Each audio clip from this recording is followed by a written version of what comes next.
Everyone, welcome. We'd like to welcome Joanna Marin from Cabrillo High School, our student board member tonight, to lead us in the Pledge of Allegiance.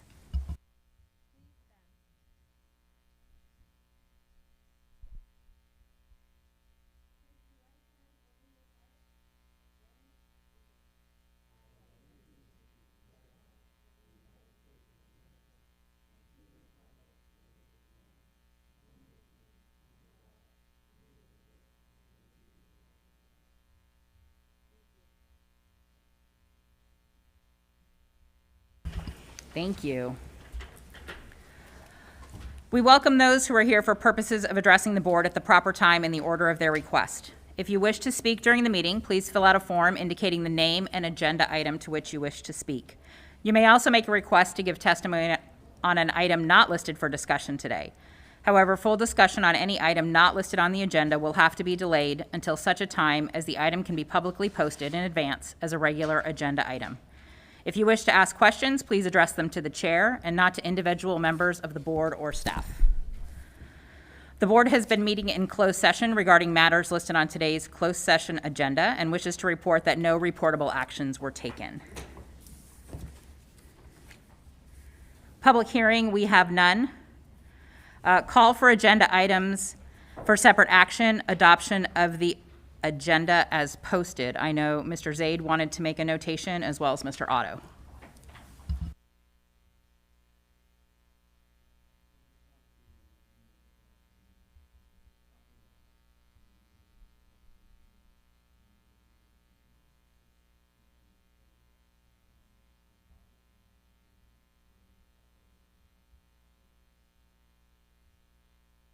Thank you. Mr. Otto? Yes.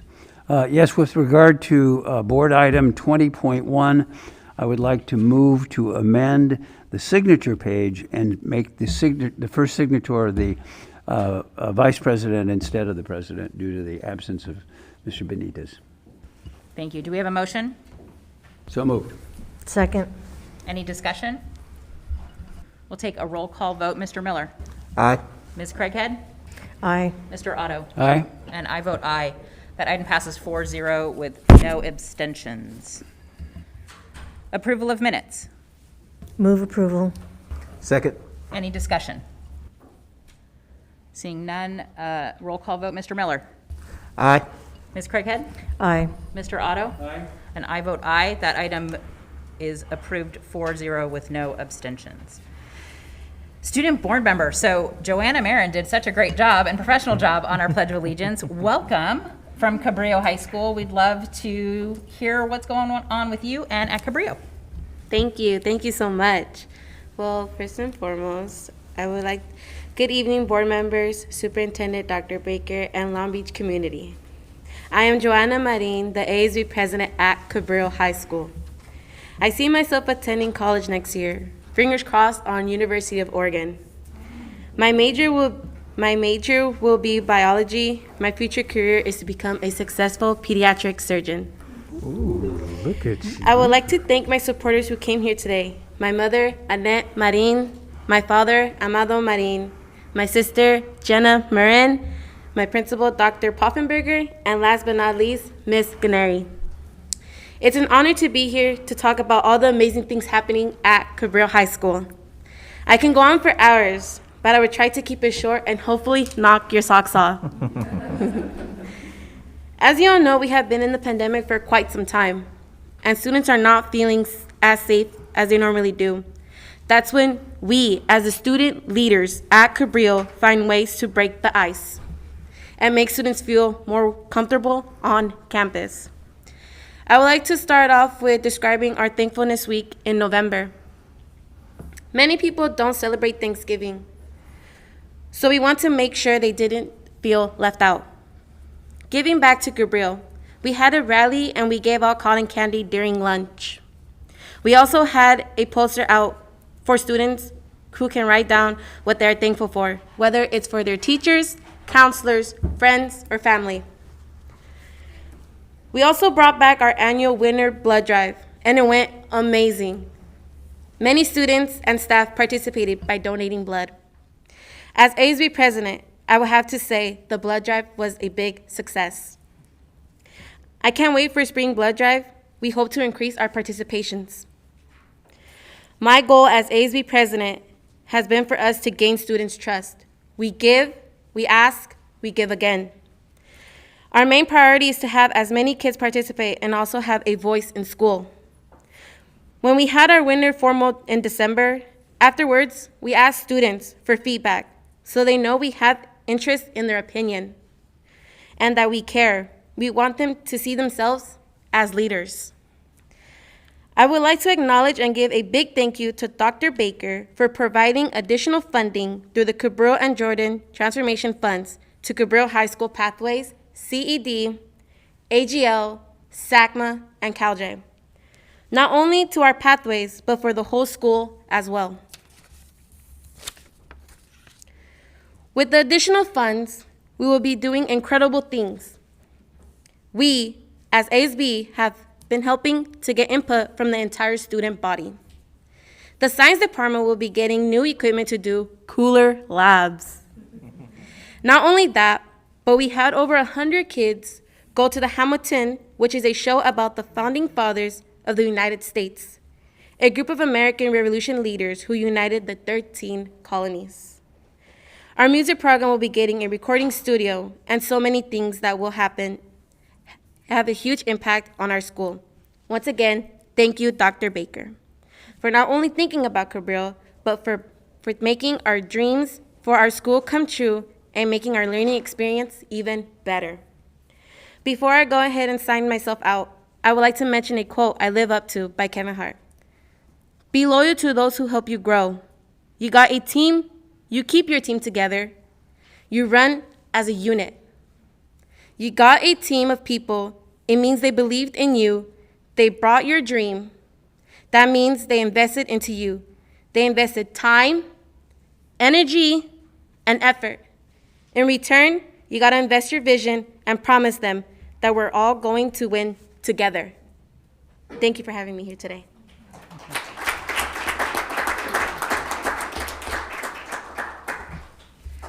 Thank you so much. Well, you brought an incredible team with you. So family, you must be so proud of this incredible scholar sitting here. So thank you for all your time and investment in her, because we know she's going to do great things.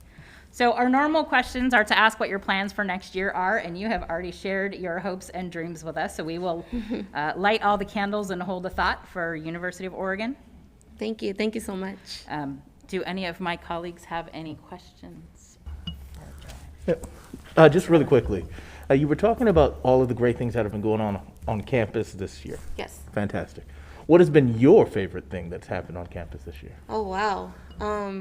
There's so many things to describe, not only because it's my senior year and it's, I'm enjoying it, but the mainly thing is about me seeing other people being happy, Like me looking at them like, wow, us ASB kids really made them happy and making their high school memorable. That makes me smile underneath this big old mask here. Now, one of the things that I remember talking with Jill in one of our very first one-on-ones and having a conversation with Jay is really being there for the senior class and making sure that you guys had those moments. So to hear that that was your response, I'd like to say that you guys are doing a good job there, so thank you. Thank you. Thank you so much. And thank you for organizing the blood drives. I mean, we know that we're in a critical blood shortage, and one of the things that our blood suppliers rely on are college campus drives and school drives, and that has been in short supply over the last 2 years. So your commitment to do it not just once but twice is really incredible. So thank you for doing that. Thank you so much. So I ask you a hard question. You've missed a good portion of your senior year because of the pandemic, your junior year. How do you think the pandemic has affected students at Cabrillo High School? Wow.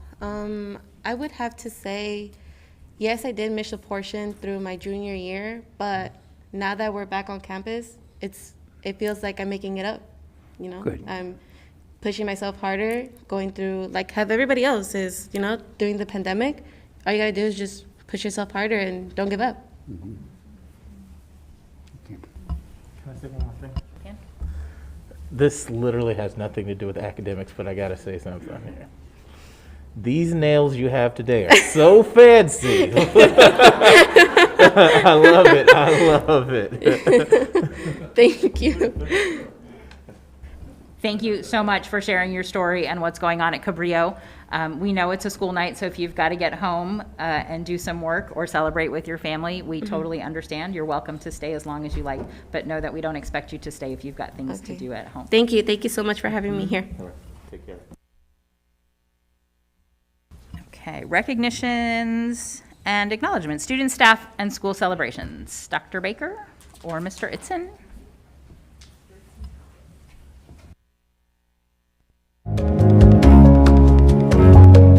Hermanitos Unidos is like a mentorship program where we mentor younger students in the LBUSD, including 4th and 5th graders and also 6th graders. We basically are, the older brothers and older sisters of these students because they may not have, these figures in their lives. They reached out to me and said, hey, we have this excellent idea to mentor younger students. They thought, what would happen at this time during the virtual learning for those children that don't have an older brother or sister? They started making an impact. They started creating the lessons. They started creating relationships with students that cannot physically be with. They went from let's explore mentoring to actually become experts in mentoring. I've learned so much from them. I continue to learn from them. I've learned how to have more patience, especially, but I've also seen how some of the kids feel like they don't have a voice, and it's just so beautiful to be their voice for them and teach them how to have their own voice, to be more comfortable to speak up for what they believe in.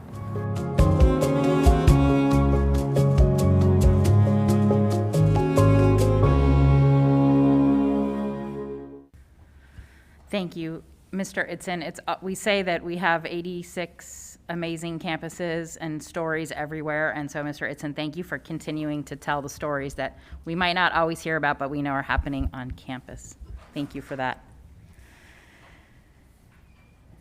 Okay, we are at public testimony on items listed on the agenda. We have 4, and we'll have those speakers begin now.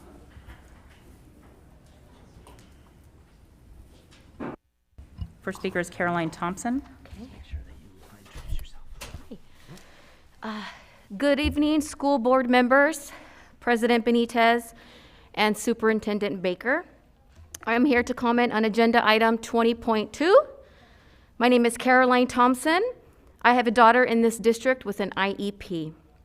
Under section 504, and also students with IEPs, students are entitled to evaluations that assess all areas of suspected disability. And if a parent disagrees with any district action or decision, parents have the right to a due process hearing. I am fully aware of my parental rights. Yesterday, I had a meeting with site admin regarding my daughter's upcoming triennial evaluation. A meeting the site requested once they received my written request. I knew coming into the meeting what they were going to try to do: talk me out of my daughter's evaluations that I requested. I am a professional in this field. I know my daughter more than anyone, and I just happen to know which specific tests she needs in order to fully identify all her areas of need. I did not expect to be identified by site admin as unethical. I was told the evaluations I was requesting, which I requested in writing, would be unethical. How dare the admin label me as unethical for requesting educational evaluations? As a parent fighting for my daughter's education, I don't want to be told that I'm being unethical. That was bully language with the sole intent of getting me to back down and revoke my written consent. I am tired of feeling bullied. Every time I am not allowed to step on campus, I feel bullied. Every time I send an email about not forcing my daughter to mask outdoors, I feel bullied. Every time I have to keep my child home for 10 days when she's not even sick, I feel bullied. Not providing my child with needed evaluations is bully behavior. Making me feel as a parent that I am being unethical for making that request is bully behavior. Continuing to require my daughter with a known speech disorder to mask, which makes it extremely difficult for anybody to understand her, is bully behavior. I can't stop thinking how much more progress she would have made if she weren't required to mask, even during her speech sessions. I am not here for myself because I don't fall under the pressure of bullies. My daughter will get those evaluations. I am here for the parent who does not know their rights. I'm here to tell you, Long Beach Unified, that some of your staff are bullies. Last month, I mentioned that the next pandemic is going to be a trauma pandemic. Well, thanks to the mask mandates, we can go ahead and add speech disorders and developmental decline. Thank you so much. Thank you. Next is Xochitl Gonzalez.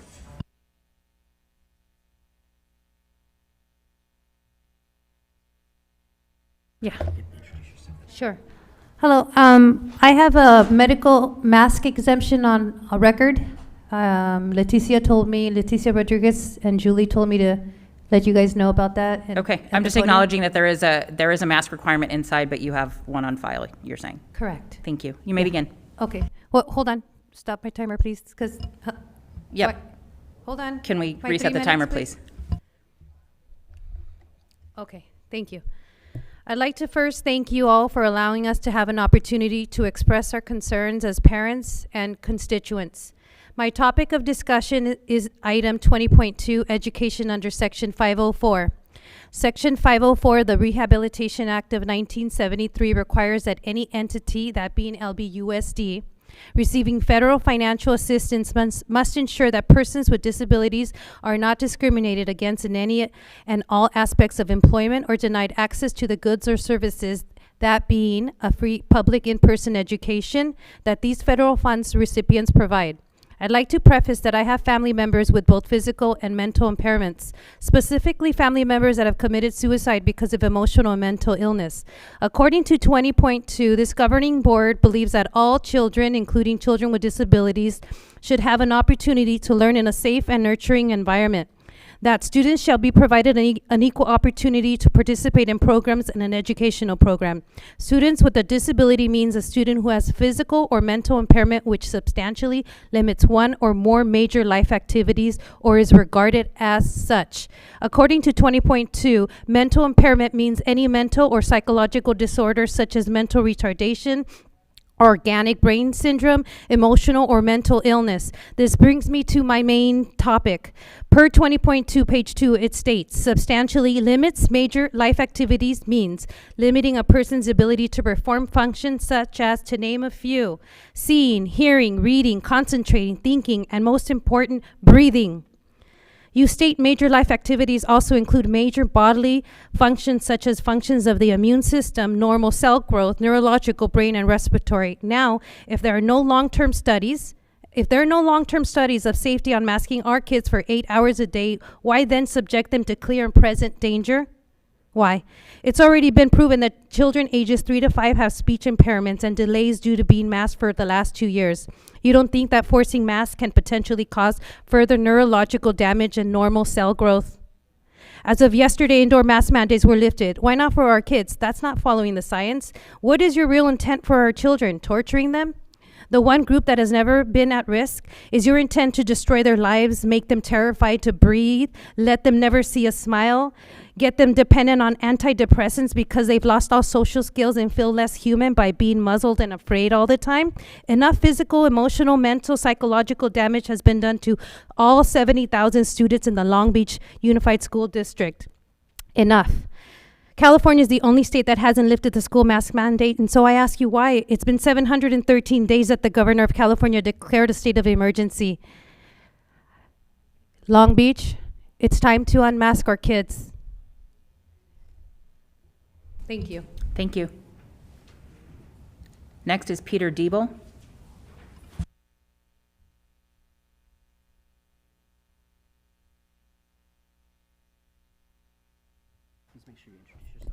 Okay. Hello, board. My name is Peter Diebel, and I'd like to speak with you tonight about masks and the way they impact students with 504 plans in particular. I have 4 children in the district, one at Poly, one at Prisk, one at Kettering, and one at Rogers. And one of the 4 of my 4 children does have a 504 plan, so this is particularly important to me. As you weigh out what to do with this mask issue, I hope you have considered that it's really a question of trade-offs and compromises that you need to weigh. right? This isn't a choice between safety and convenience. It's a choice between one form of safety and another form of safety. The upside of masks, as I understand it, is that it supposedly reduces the spread of COVID-19. At this point, that claim seems rather dubious to me, but even if it's true, it depends on the type of mask. We know that cloth masks are highly ineffective. And we're talking about students that aren't at risk from COVID. They never have been. But in particular, they're not at risk with this new variant that's mild to begin with, and particularly mild for children. My whole family had COVID, as it were. My youngest children, you would have no idea they were sick. We would never have known if we hadn't tested them. You guys know that. So the upside of masks is this supposed slowing of transmission. The downside of masks is that you can't breathe very well. It's very exhausting to try to speak, especially to try to collaborate with another student on a project while wearing a mask. I'm out of breath right now. But also, we're asking kids to run around indoors for PE with a mask on. My son collapsed in his PE class because he was running with a mask on. Side note, at the track meet at Wilson 2 weeks ago, I saw a kid running an 800 with a mask on. Granted, it was his choice because they did not have to wear a mask with being outdoors. But what's the greater risk? Running an 800 with no oxygen or supposedly not transmitting COVID? It's so confusing. He got dead last, which I have to think the lack of oxygen played a role. I'm not sure. But that's neither here nor there. But more to the point. We know that speech development is being delayed. Our kids need to be able to see our teachers' lips moving and forming words. This is very harmful for students with speech development issues, and it's very debilitating for students learning a second language. It's hurting our most marginalized students. So I just ask that as you consider the one safety for the other, you will consider the way that masks are actually doing a great deal of harm for our students. And by the way, we don't need a bunch of time to transition like the Long Beach Post said. Just take them off. Thank you, Peter. February 28th, take them off. Time's up. Thank you. Our next speaker is LaSalgado.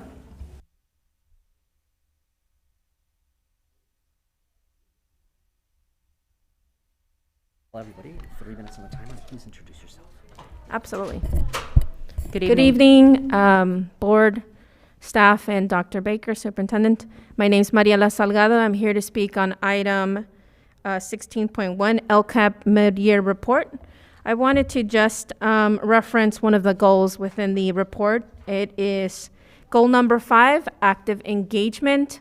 Part of the results that are in that presentation refer to 453 participants in the thought exchange. And I just want to come here to challenge the district to double that this year in terms of engagement, to increase the parent engagement, because as a member also of the district community advisory committee, we passed recently the parent involvement policy and discussed the importance of parents. And so I want to challenge the district to meet with us more and meet us where we are. So I know that there will be online opportunities, great for me, but there's also opportunities that I think will hopefully present themselves in person.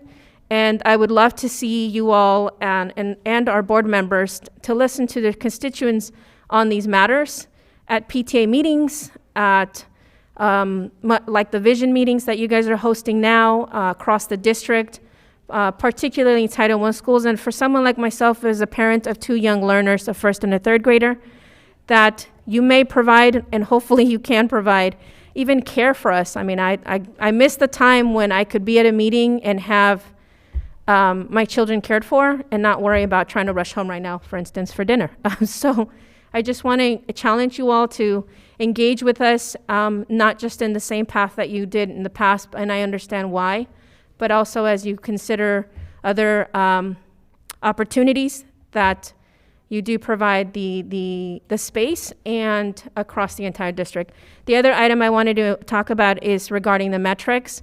I can't remember where, but at some point you all discussed the role of program evaluators And I just wonder if some of the metrics that will be included are in part the results of the program evaluators, or if that role is still being formulated, but I would love to know what has worked and what hasn't.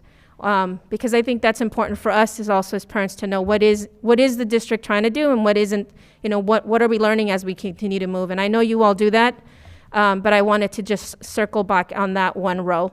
Again, thank you so much, and I appreciate your time. Thank you. That was our last agenda item comment, correct, Letitia? Okay, so we will move on to public testimony on items not listed on the agenda. And our first speaker is Shamai Joy Sims. Welcome.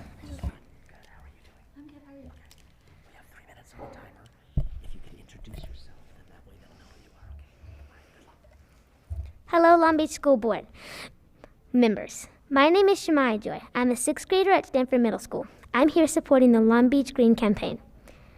I believe in my heart that the school district can be the brightest leader on climate change in Long Beach. Here are some other hearts in Long Beach who agree with me. We have made Valentine cards to show you, to really help you understand how much of a community and how much we appreciate and really want this to happen for our schools. We will have someone send them to you, please. Sure, you can give them to Letitia right there, and she can make sure that we get them. Thank you for your time. I really appreciate it. Thank you.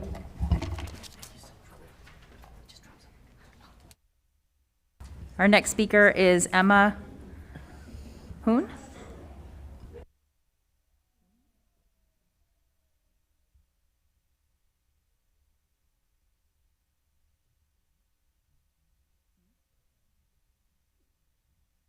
Got 3 minutes on the timer. Awesome.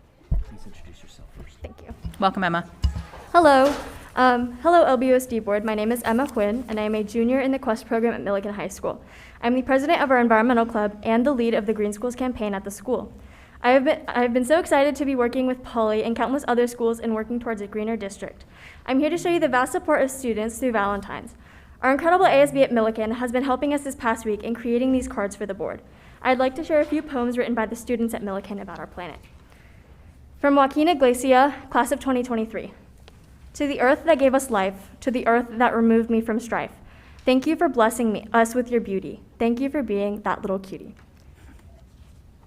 From Riley Sawyer.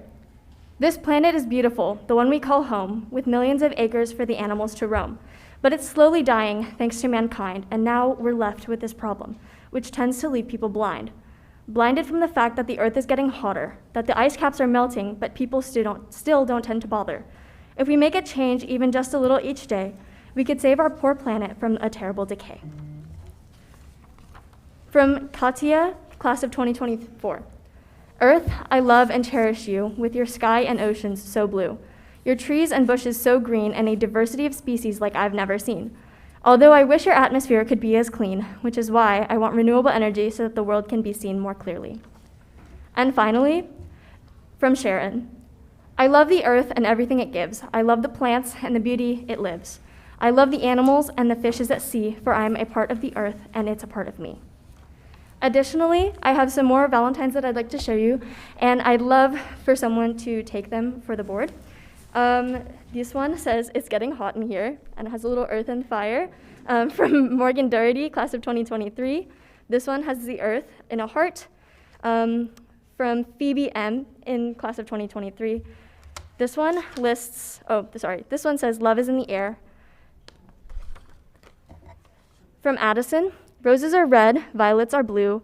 We love flowers, and they're all thanks to you." This one has a earth in the form of a burning rose, and it says, "Stop setting yourself on fire just for people to watch you burn," from the class of 2022.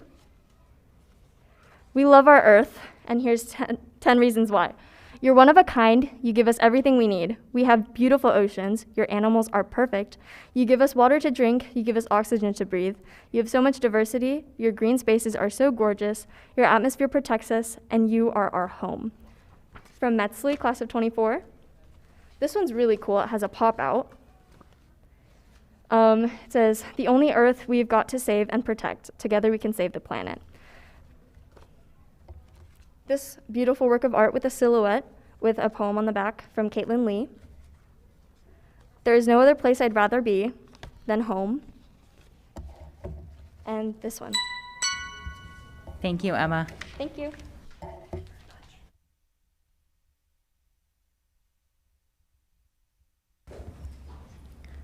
Our next speaker is Ann Harlan.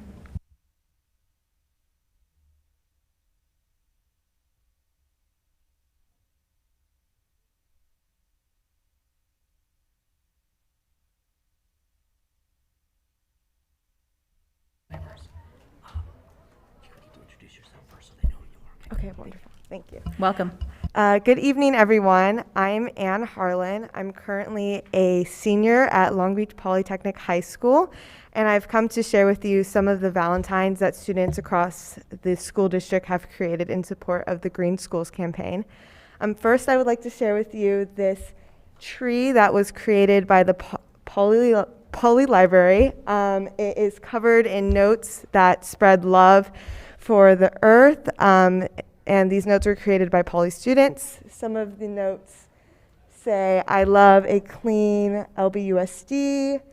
Mother Nature gives us a beautiful array of colors to see.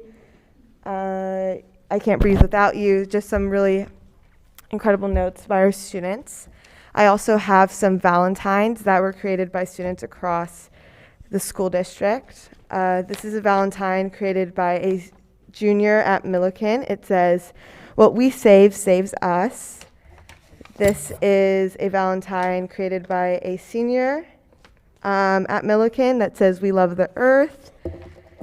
Here I have a Valentine created by a Poly alum from the class of 2011 that says, "Be green, 100% clean." As a member of the Green Schools campaign, it's been really incredible to see the enthusiasm of the students, not only at Poly, but across the school district in support of this movement and wanting to get LBUSD on 100% clean energy. And we hope that these Valentines are symbols to all of you of our excitement for this project. Thank you so much. Thank you, Ann.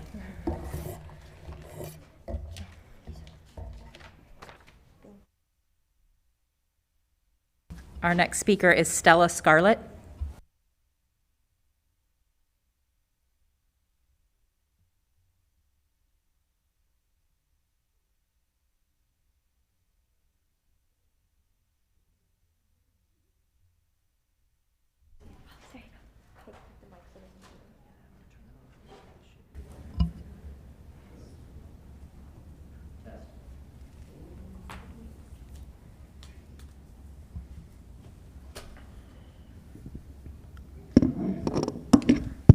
Welcome, Stella. There we go.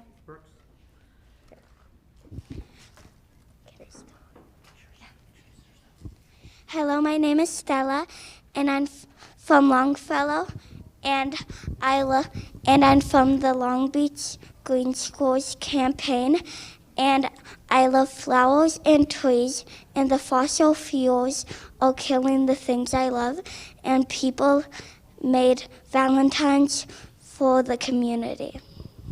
Thank you. Thank you. Thank you, Stella. Thank you so much. Say again? I can give it to me. I'll give it to them. Thank you very much. Thank you. Our next speaker is Don Dow.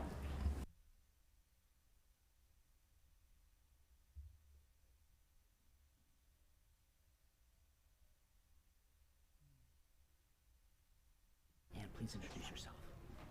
Welcome, Don. Hi. Hello, LBUSD Board of Education Superintendent. I am Don Dow, a senior at Long Beach Polytechnic High School, speaking on behalf of the Green Schools campaign. And today I wanted to reiterate how choosing renewable energies is the ultimate way to show love and compassion to everyone on Earth. So first, as renewable energies like solar, wind, hydroelectric, and thermal continue to drop in prices in contrast to oil, coal, and gas, investing in renewables becomes increasingly more attractive. Secondly, it's no secret that the air here in Long Beach is dirtier than most. Our asthma rates are some of the highest in the country, and most of the students affected are those from lower socioeconomic communities like Black and Hispanic communities. This leads to increased rates of absences and poor performance in schools. Help us support equity by investing in clean energy. Finally, encouraging clean energy both in practice and in our community values helps foster a community where collaborative projects that incorporate STEM and foster conscientiousness about those who are more disadvantaged, maybe by things like pollution, but other things as well, helps create a more diverse and inclusive community. However, don't just let me convince you of our unconditional love for our community through green energy. Here are some Valentines from all over LBUSD urging for clean energy. So the first one is this Valentine that says, "The Earth Loves You," by Haley from Milliken. She's a 10th grader. Yeah, pass it around. Second one is "I Love Clean Energy. I Love Healthy Communities, Equity, and Breathable Air," by Diana Michelson, who's an 11th grader at Poly as well. Wait, not as well. The first one was from Milliken. Then this one is "Roses are red, violets are blue. I like to breathe clean air, so should you." And this is by Lola. Thank you. And this is "I Heart the Earth" by Edgar, who comes from Milliken and is a freshman. He says, "Earth, thank you for letting us live on your planet because most other planets probably wouldn't trust us, what we do on their planet. Earth, you help us live and do all sorts of things to your planet, and we thank you for that. We love you, Earth." This is from Melody Herrera. She comes from Hughes, and she's a 6th grader. And she just says, "I love clean energy." Oh, sorry. This one says, "Save the Earth" by Zakira Peguas, and she comes from Poly. Thank you. And this one also says, "I love clean energy," and I know you do too. Oh, there's a note on the back, I'm so sorry. It says, "Dear Mr. Miller, please help support the Green Schools campaign. We are all deserving of clean energy." And this is by Soler Perez, a junior at Polytechnic High School. Okay. Thank you, Don. Yes.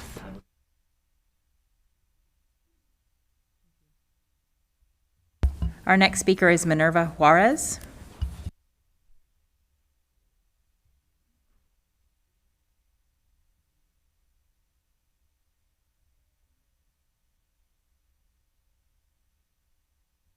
Do I start?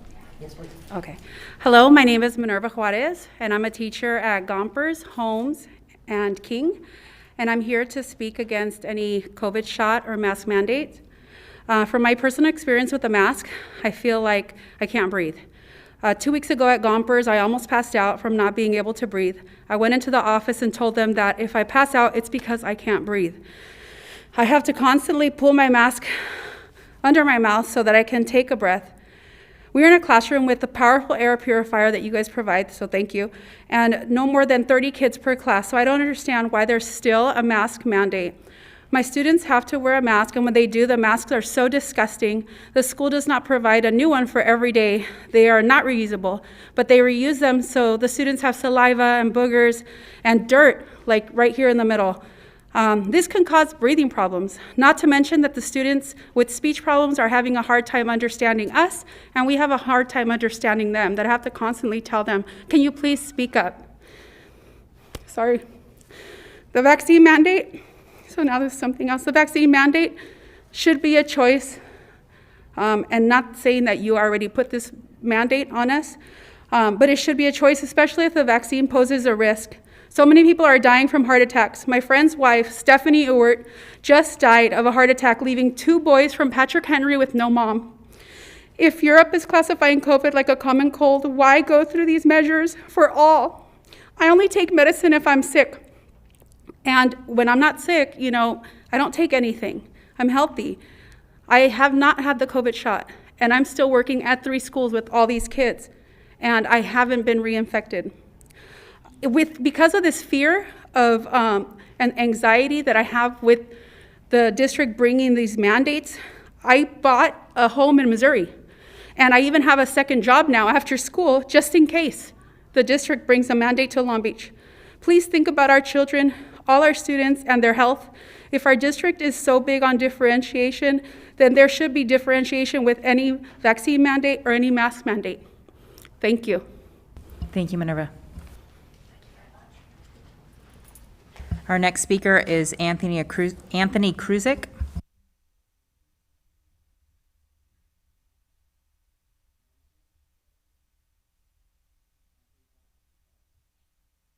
So Karen is next on the list. Okay.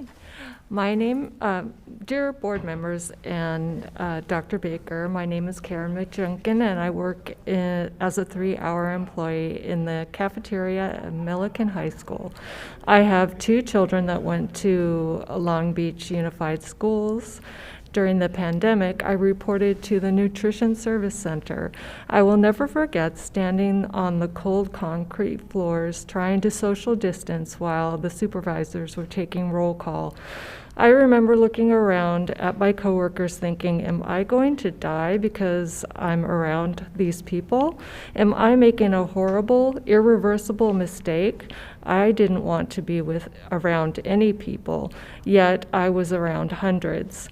For the next 3.5 months, my NSW workmates and I stood less than 6 feet away from each other to assemble grab and go lunches. We made thousands of lunches every day. I received a note from one of you board members thanking me for being essential. I still have it. It was a nice gesture, but in this terrifying time, it would have meant more to me if it was brought by you in person. To see you willing to come and check in on us would have been way more impactful. It's easy to figure out why you did not. I don't know of any other department that had to endure such working conditions. I asked myself more questions. Would I bring the virus home to my kids and my husband who has asthma? Would I be the cause of their death for so little compensation? Long Beach Unified School District, we deserve hazard pay, and it's the right thing to do, and we deserve it. Pandemic aside, Millikan staff is preparing and serving lunches with 21 less man hours per week versus 10 years ago. Gradually, the district cut hours and eliminated positions so that they didn't have to pay us for medical benefits. How we got to a place in society that we are worth so little to our employers. Would you be proud of your children or grandchildren accepting so little for themselves? I don't think you have heard from nutrition service employees since our wage negotiations have been underway. I am here to be one of those voices. At least 80% of us are 3-hour workers, and we have very busy, hectic work days. Many of us are working 2 jobs to make ends meet, and we often end up working every day of the week with no real days off. I want better for myself and the people around me, don't you? Thank you, Karen. Thank you. Our next speaker is Kim Tabari.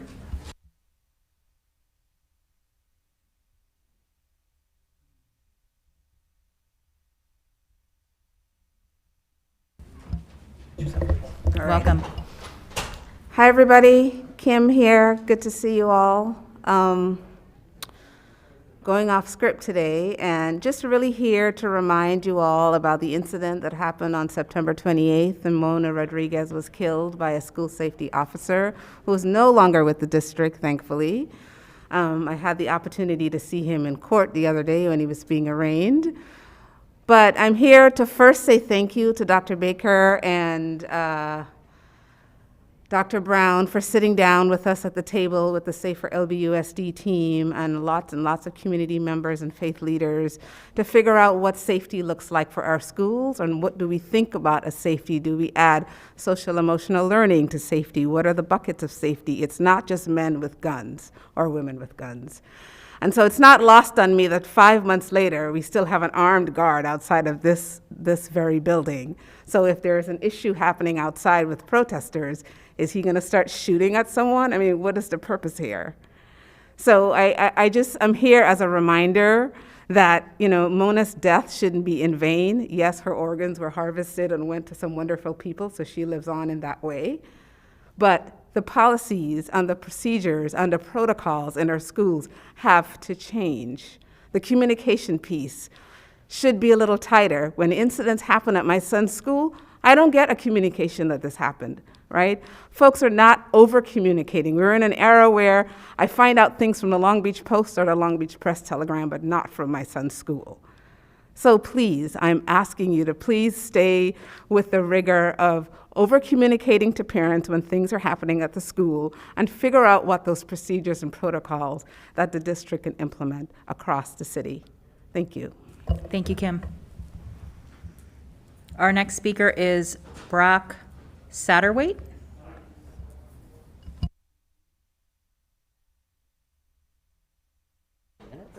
Thank you. You have 3 minutes on the time. Please introduce yourself. All right. Welcome. Hello, I'm Brock Southwaite, and my son is a student at McBride High School. He's a junior. I had actually 3 kids in the district. I'm just coming today talking about the vaccine mandates and masks. Just really at this point, I want to ask the board, what science are you following by instituting a mask mandate? Countries all around the world have revoked their mask mandates and their vaccine mandates because simply all of those tactics have not worked one bit. Everybody I know got Omicron. I got Omicron last month. They were completely useless. Now, we just saw last week, everybody's a mess, including the head of the California Teachers Union, goes to the Super Bowl and flaunts it in our face with no mask. Our mayor goes and says that he holds his breath when he takes his mask off. I mean, at this point, it is just absolutely insulting what our public officials have done to us. And the bigger thing is our children are being harmed by this. It is shown that their IQ has dropped in the last 2 years. It's outrageous. This is an educational institution. I'm so disgusted, and I'm disappointed in your leadership. You've gotten $400 million to put forward mask and vaccine mandates and other protective measures. That money, that's like blood money, what you're doing to our children. Now, over the course of the pandemic, the United States has the highest rate of deaths. Everything we did not work. A recent study from Johns Hopkins University showed that the effect of the lockdowns and masking resulted in a 0.2% reduction in COVID deaths. That does not count the all-cause mortality that was increased. Some insurance agencies are now reporting a 40% increase in all-cause mortality between 18 and 65-year-olds. That all-cause mortality is due to suicides, where people delaying health care, and a myriad of other reasons. The consequences of this is huge. Now, I know several board members are seeking re-election. Some are trying to go for council seats. And you know what? We all remember this. Just in San Francisco, 3 board members were recalled last night. And you can be next. You need to stand up for our students' rights. This is absolutely outrageous at this point that you're going to completely flaunt science. There is no science. Show me the science. I can show you the science. I just quoted some of it. And then the vaccine has an effective rate of -38% versus Omicron. This is completely outrageous. I do thank you for your time. Our next speaker is Diego.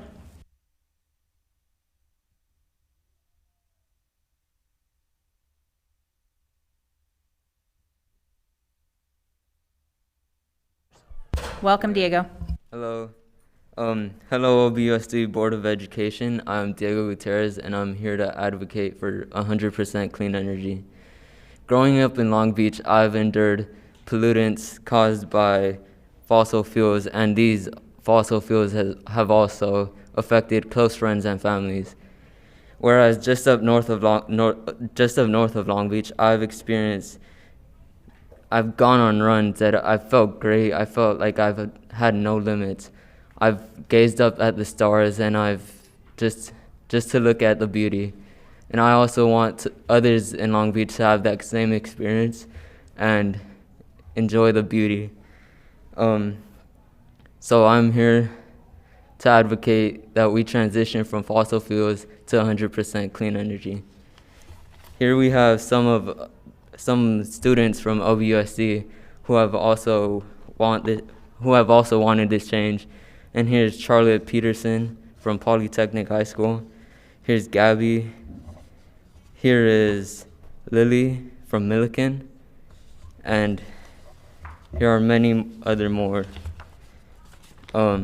So I'd like to hand these to the board. Thank you. Oh, okay. Sorry. Thank you. Thank you so much. Our next speaker is Brandon.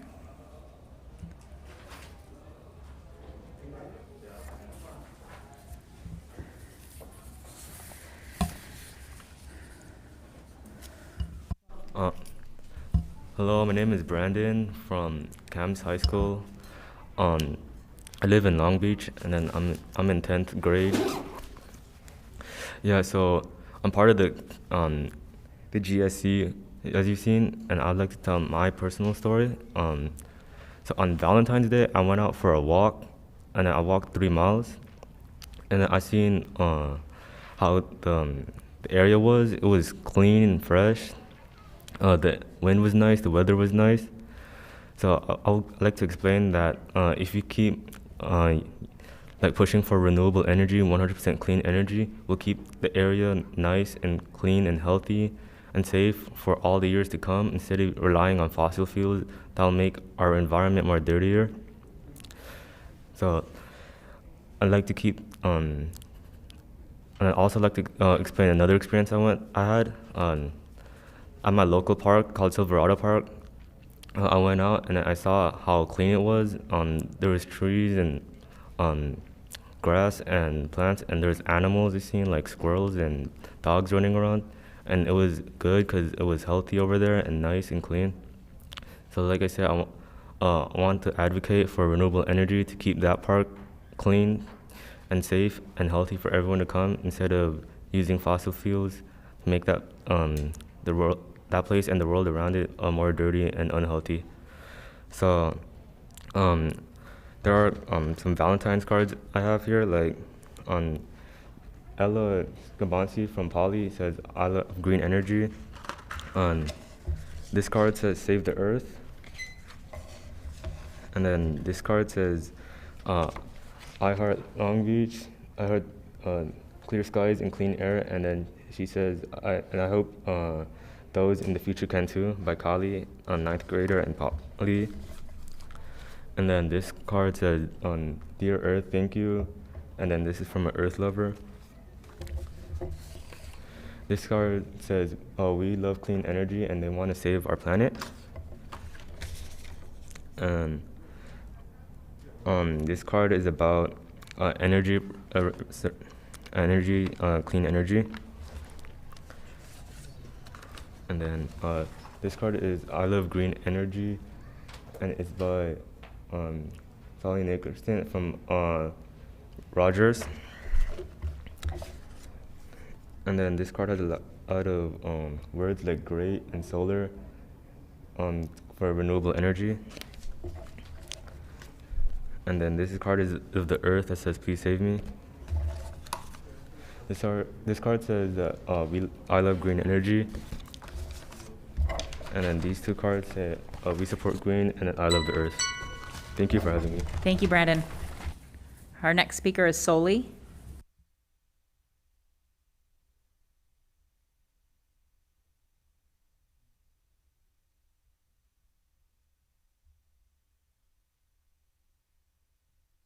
Welcome.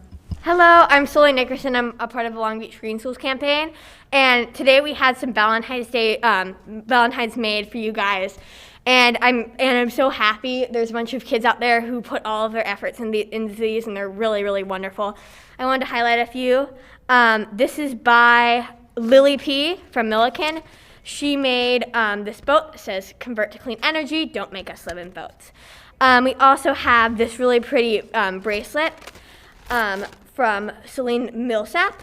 But there's a bunch of these. They're all so wonderful, and everyone put all of their time and effort into these, and they're really, and I'm so happy. We love you guys at LBUSD, and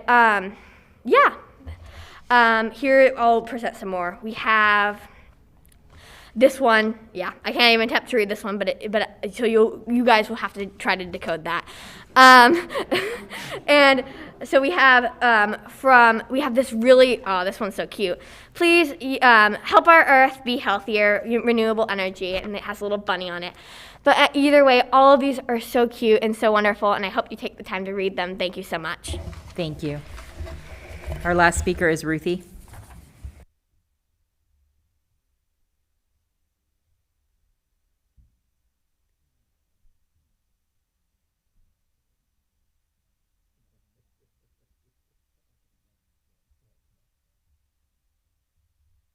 Welcome, Ruthie.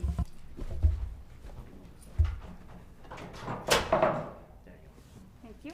Welcome. You have 3 minutes, and please introduce yourself. Hi, everyone. I've met with a few of you here, but I would like to introduce myself. My name is Ruthie Heiss. I am a 9th grader from Long Beach Polytechnic High School, and I'm part of the Long Beach Green Schools campaign. A lot of my members have been coming up showing you the amount of Valentines from different schools. Just kind of want to close and reiterate what my fellow members have been saying.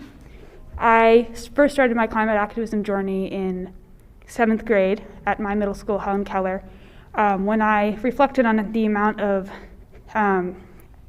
struggles with asthma and dirty air in my community of West Long Beach, and how that's directly tied to fossil fuels, which is the energy source that 80% of our energy comes from. So me and my fellow members wanted to thank the board for working with us and for making this possible, for continuing on this journey. And so I would like to show a few of these Valentines. One from Milliken. Here's one from Helen Keller. Here's one from Camila from Hughes Middle School. I'm gonna read this. Roses are red, the ocean is blue, the earth would be better with less CO2, from Damien from Milliken. And the list goes on. There's plenty of these. Here's another one from Hughes Middle School.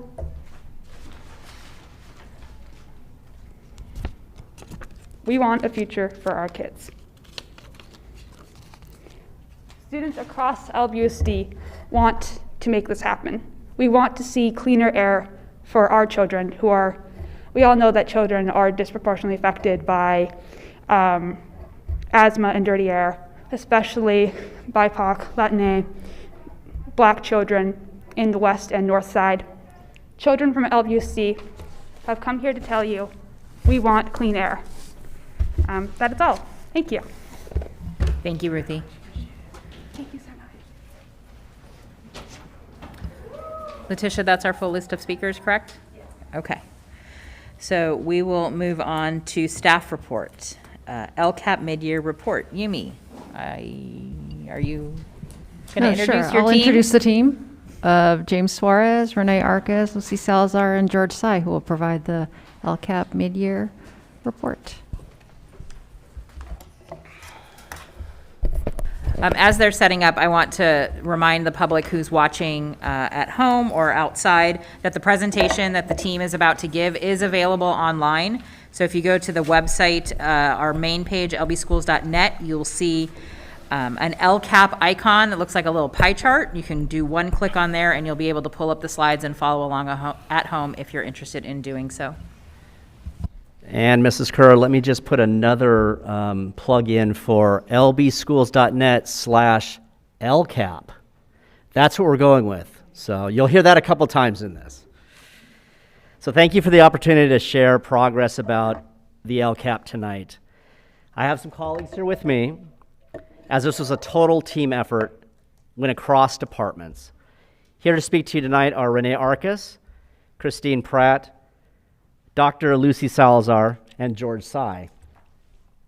We are here tonight to speak to a new requirement of the LCAP, also known as the Local Control and Accountability Plan, the process which is an update and a progress report for the 2021-22 LCAP. There are 3 parts to this update, as you can see on the screen. 1, the impact of budget overview for parents. It shows some funding additions after the LCAP was approved in June.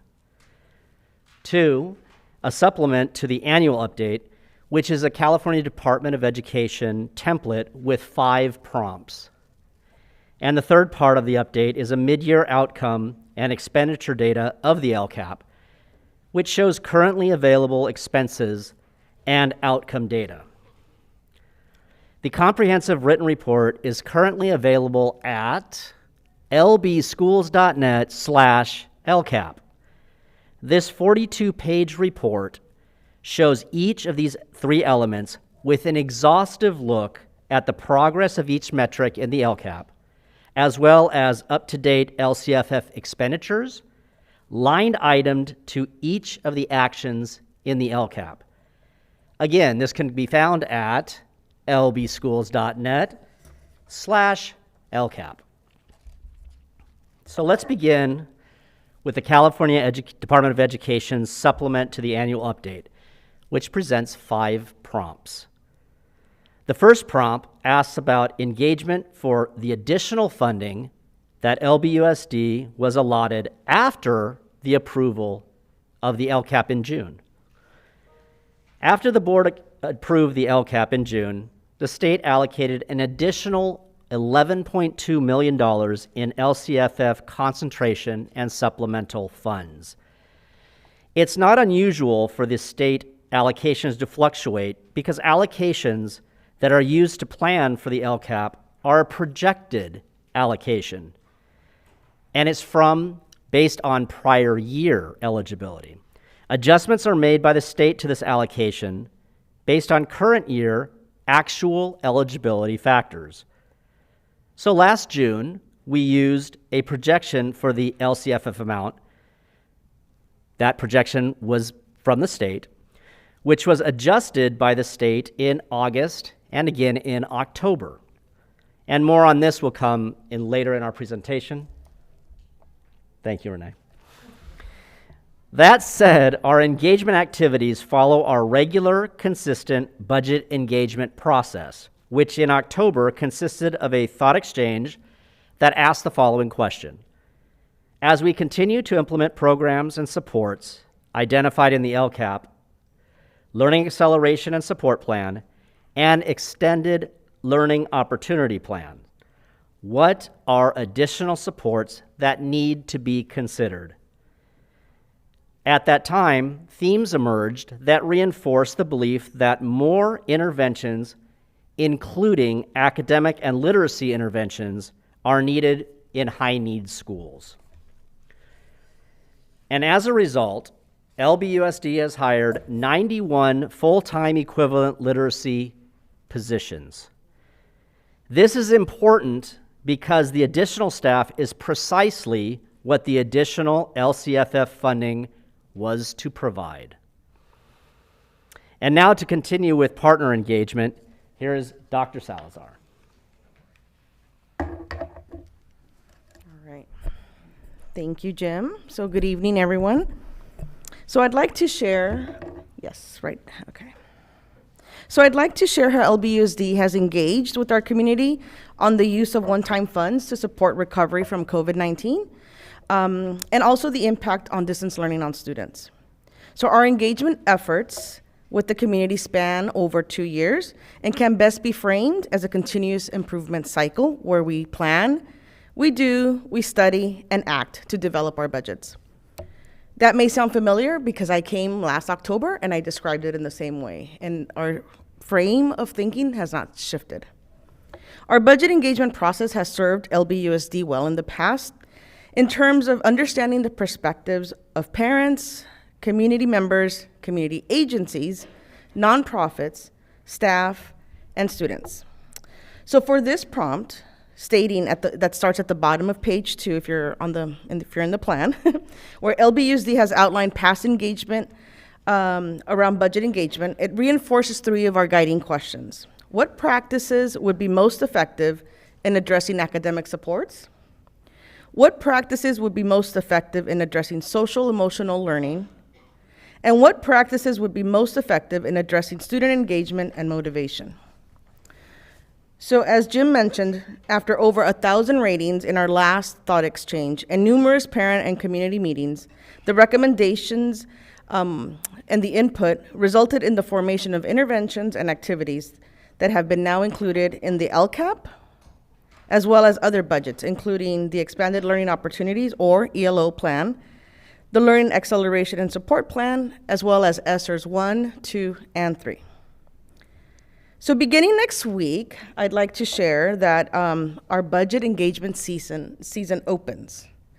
And with that, we are planning on a new thought exchange, which extends the same theme as in prior years. And it has a new question, or an added footnote, if you will, to our question. So let me read the question from here and see if my eyes don't deceive me. So the question is in the gray box, and it says, as we continue to implement programs and supports identified in the LCAP, Learning Acceleration and Support Plan, also known as LASP, and the Elementary and Secondary School Emergency Relief Plan, ESSER 3 specifically, what are additional supports that need to be considered? What's new about this question, and it may sound like the last question, is that we're really asking and letting the public know, our community know, to please take into consideration that certain funds, including Title I and LCFF, supplemental and concentration funds, require targeted supports for our highest need students or schools. We really want to let the community know what we are specifically asking for. So with the results from this thought exchange, as well as parent committees that we will be presenting to, ideas will be shared and they will help inform the creation of the 2022-23 LCAP that is due in June. And I want to uplift the comment that was made earlier from someone in our public where we were challenged to increase our engagement. We hold that same challenge for ourselves. And I just want to acknowledge that because I think working together is always best. And we hope to see many of our community members that are challenging us to engage more, to bring along a friend so that we can double our engagement, if not triple it. So for now, I'd like to bring back Mr. Suarez to share with us about how the budget engagement unfolds and how it's an ongoing process. And thank you, Dr. Salazar. I'm really excited about this next slide. And thank you, George, for putting this together in a very vivid and visual way. So let me describe this because I think this is going to depict the nature of LBUSD's budget engagement, emphasizing that budget engagement is an ongoing process. The left side of this graphic, Well, the left side of this graphic looks at the 2020-2021 engagement, which includes the thought exchange and parent community meetings.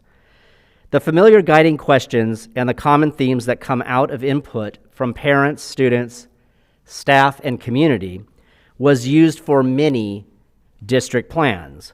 So you can see those plans in the center of this graphic. They show how the input from that thought exchange and parent meetings helped inform key plans such as the ESSER 3 plan, ELO, LASP, and of course the 2021-22 LCAP. And showing the ongoing nature of budget engagement with the through arrows, we will continue to engage the LBUSD community to inform the Learning Acceleration Support Plan 2.0 and the 2022-23 LCAP. And it's really important to note, and I've emphasized this several times when I train school site councils, it's important to note that LBUSD's emphasis on programs and services, rather than dollars, helps the coordination of an overall budget. There are many separate funding streams that comprise the overall district budget. There are, to name a few, revenue sources, such as the LCFF, the ELO, ESSER 1, 2, and 3. They all have different regulations regarding allowability. But the focus should be on uplifting programs and services that meet students' needs.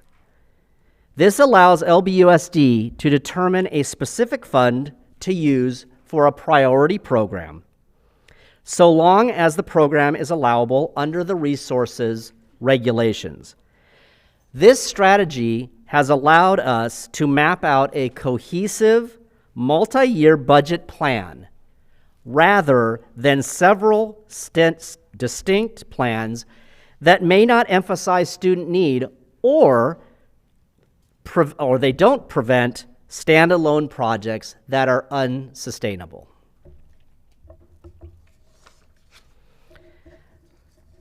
Prompt 4 of CDE requirement focuses on the American Rescue Plan Act, or more commonly known as the ESSER 3 plan. As you know, LBUSD has a multi-year plan to use various COVID relief resources beginning in fiscal year 2020 through fiscal year 2024. More specifically, the ESSER 3 plan expenditures begin in the 2022-23 fiscal year. And where can you find this ESSER 3 plan, you ask? I did hear that somewhere. lbschools.net/LCAP. The final prompt speaks to the coordination of efforts. The LCAP is the culmination of the budget engagement process for a school year. The LCAP is the foundation of the district's base program, as well as adding supplemental and concentration grants to focus on the needs of unduplicated pupils. One of the newer strategies to inform the public about coordination of services is the creation of the Learning Acceleration and Support Plan, or LASP. The LESP is an attempt to capture the coordination of programs and services by blending resources, including significant pandemic recovery funds, in order to provide the best possible learning opportunities and related support in an easy-to-read report. As stated a couple of slides ago, a new LASP 2.0 is planned with the same purpose: show the coordination of resources in a simple, transparent manner. And now I call on my colleague, Renee Arcus, to continue with the budget overview and the to-date LCAP expenditure highlights. Renee, for you. Wow, I'm gonna click it. Ooh, now I'm going. You're back. I got it back. All right. I wanted to go back to Jim's slide on prompt 5 because one of our student board member tonight really pointed out one of our big spending plans that we use in the LASP when she referred to the Title I measure at Cabrillo and Jordan. And this is just another way of pointing out that as a district, we're utilizing all our funds in many different ways and using the community input to affect change and affect things for our students that might not be able to do that if we were limited to looking at a certain plan or how this would operate. So the first part I want to talk about is in our mid-year update, it asks that we talk about the budget overview for parents, which gives just a large overview of the funding that is available coming from our LCFF funds, and in particular, our supplemental and concentration grants. And I thought this was a perfect opportunity to show the impact that we've had from our unduplicated pupil count and the funding that we've had available. So when LBUSD adopted our LCAP and the budget in June of 2021, the State Budget Act was not complete. The adopted State Budget Act included additional funds that were not anticipated by our district. So the impact is the slide that you see before you. In June of 21, we adopted with a $752.4 million LCFF funds and about $120 million in supplemental concentration. I won't go over all the next three, but I'll tell you where we landed. And it's just a bit far away from where we began in our supplemental concentration dollars. And it kind of shows the roller coaster of California school district funding in regards to how we get funded. In the middle, we had about $131 million in that state adoption that we were working with our LCAP, and we had to amend our LCAP as such. However, over the next two reporting periods, and we'll be coming back to you with our second interim pretty soon, you can see that as our unduplicated pupil percentage dropped, so did the dollars available in our LCAP plan. So the beauty of this is that LBUSD has been able to kind of be flexible throughout the year with the funding sources and what we're able to do because we've developed the LASP and the other funding sources that surround our programs. So it's really important to note that while these fundings have changed, our efforts towards our students and the programs have remained the same throughout this year. This is a bit of good news. Even with all the changes, we've been able to keep our budget and our expenditures on track in mostly the same categories. So this is just a small mid-year update regarding where we budgeted to have our expenditures. Our LCAP is broken into 5 different goals and how we're doing so far. And you can see from the chart that we're spending in about the same manner that we intended to, which means we're following the plan that we laid out that was guided by our community, by our executive staff, and by basically the members of this board that adopted the LCAP. We're in line and headed towards the right pattern. This is just another opportunity, a slightly similar picture, but it provides a little more information regarding where our expenditures have taken place. You can see in Goal 3, the academic progress has a little ways to go. Remember, our LCAP is a comprehensive document and includes all of our LCFF dollars. So many items that are still happening are not completed midway through. We have a lot of activity that takes place at the end of the year, and we have a lot of contracts that close out in the end of the year, and we just have a longer ways to go. And that's our biggest pocket of money in our LCAP. It includes all of our teachers, all of our kind of operations for our schools in that category. Finally, and I just wanted to take a moment to point out that we did add some new and expanding areas of focus. It was mentioned earlier tonight regarding active engagement, and there's 2 big things that we were able to add in our Goal 5 this year, or expand, and that was the high school wellness centers and our homeless foster youth expansion. Along with that, James talked a little bit about our literacy program expansion, where we've not only increased teachers towards that program, but added professional development and additional material supports this year, all coming from our LCAP to support that effort. Our culturally responsive curriculum materials and our EL support are all new additions that have headed us down the track of what we want to do as a district and how we want to fund those things. So I'd like to turn this over to Mr. George Tsai to discuss some metrics from our mid-year update.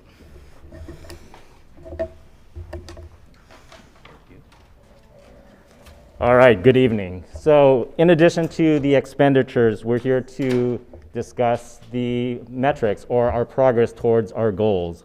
So with goal number 1 being basic services toward learning, you can see there that we were hoping to have sufficient instructional materials and textbooks for our students. We were able to furnish each student with the sufficient amount. We also were able to have 99% of our school facilities in good or exemplary repair. For goal number 2, we were looking at parent engagement as one of the goals. We used Parent University online workshops as that measure, and I believe it was a goal of at least 1,000 average number of views for the online workshops. At this point, we are at about a little over 1,700 views on average per workshop. Goal number 3 focuses on the Common Core state standards that will be measured at the end of this year with end-of-year assessments and summative assessments, so we can report back on that at a later time. Goal number 4, college and career readiness.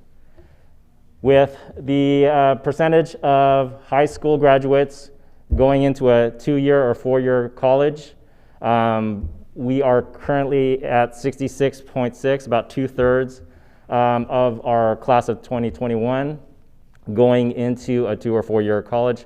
That's pretty much in line with how it's been in the past. I think it was 2018, 2019 is when we had that last data. It is short of where we want it to go. Hopefully, as the year progresses, we will be able to start making progress with that. The juniors and seniors enrolling in advanced placement courses is shy of 50% right now.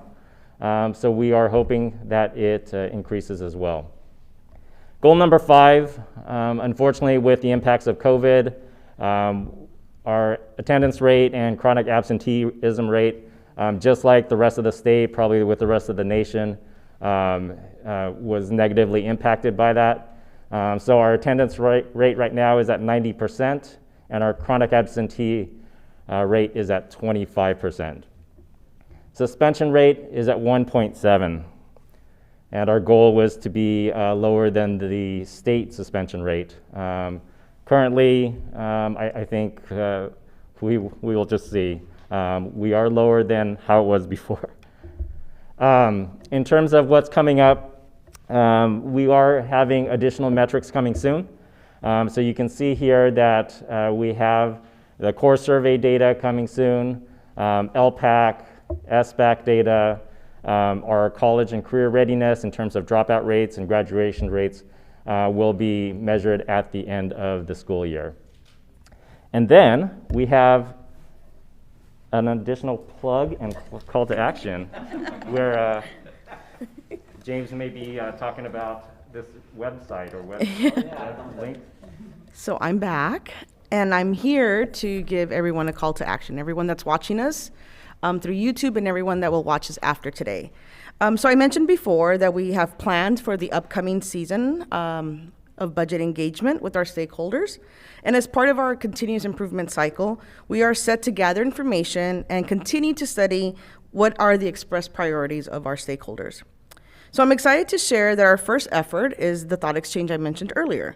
So next week, our Long Beach Unified community, our LBUSD community, will find the survey at the link posted here at lbschools.net/LCAP.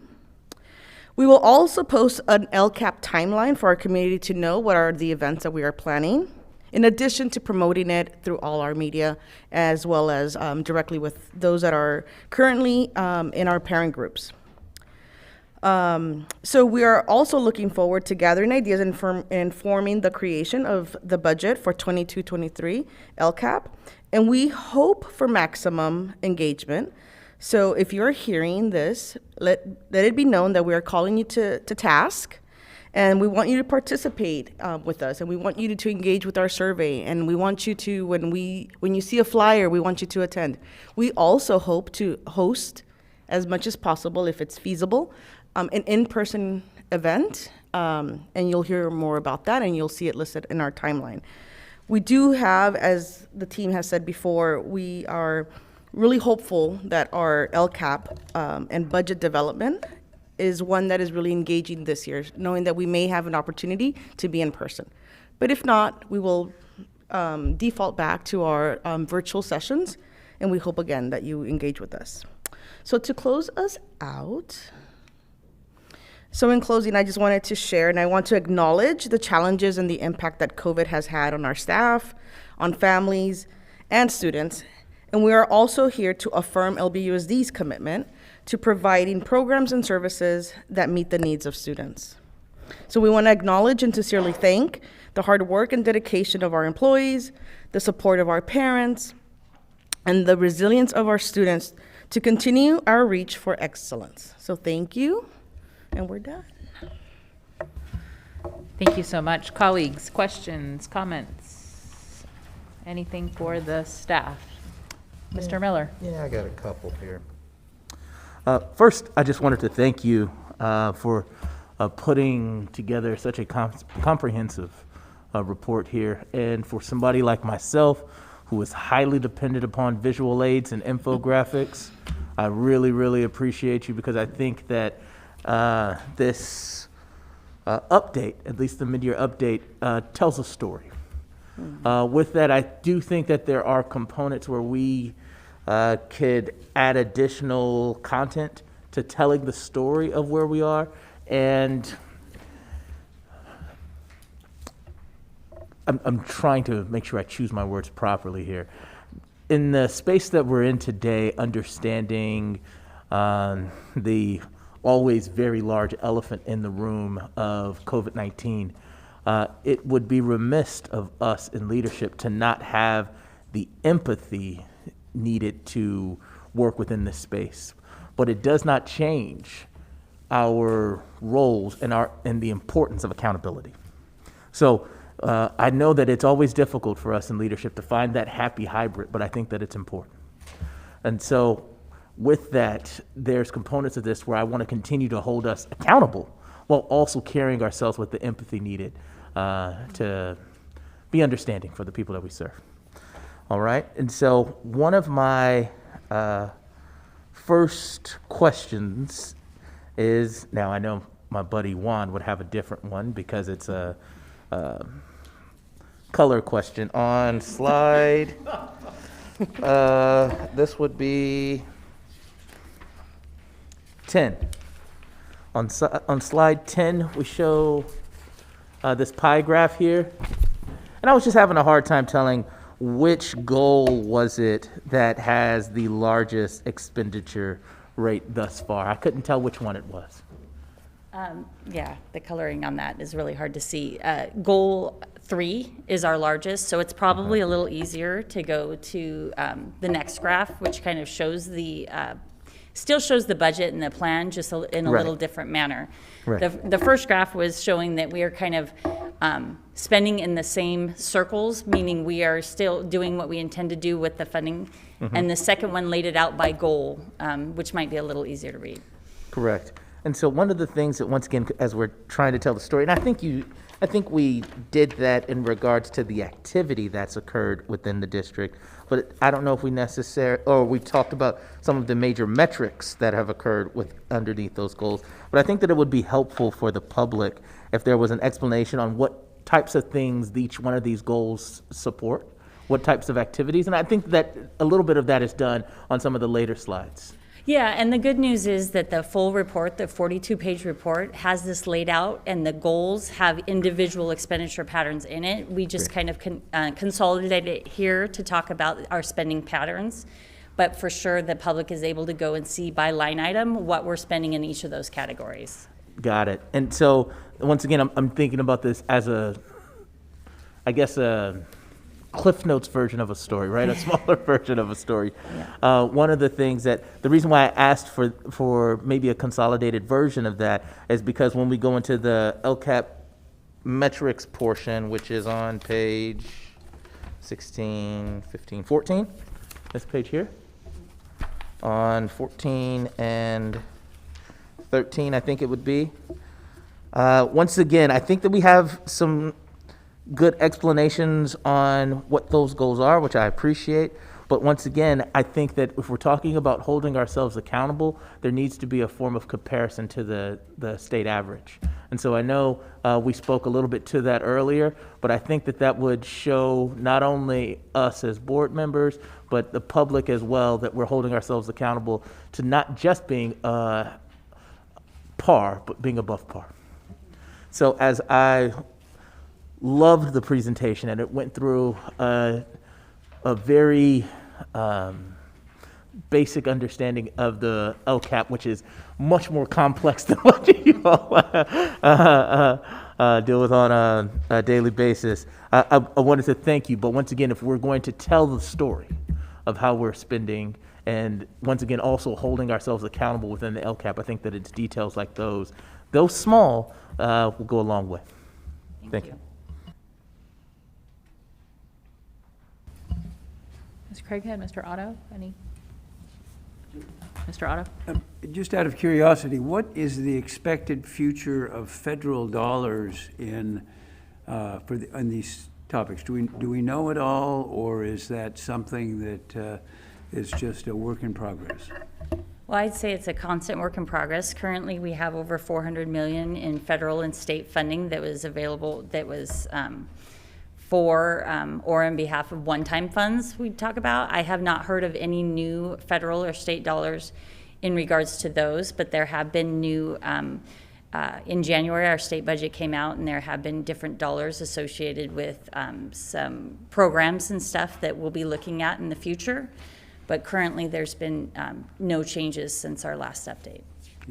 So we expect LCAP in this budget that will be adopted this summer to be about the same as it was this past year?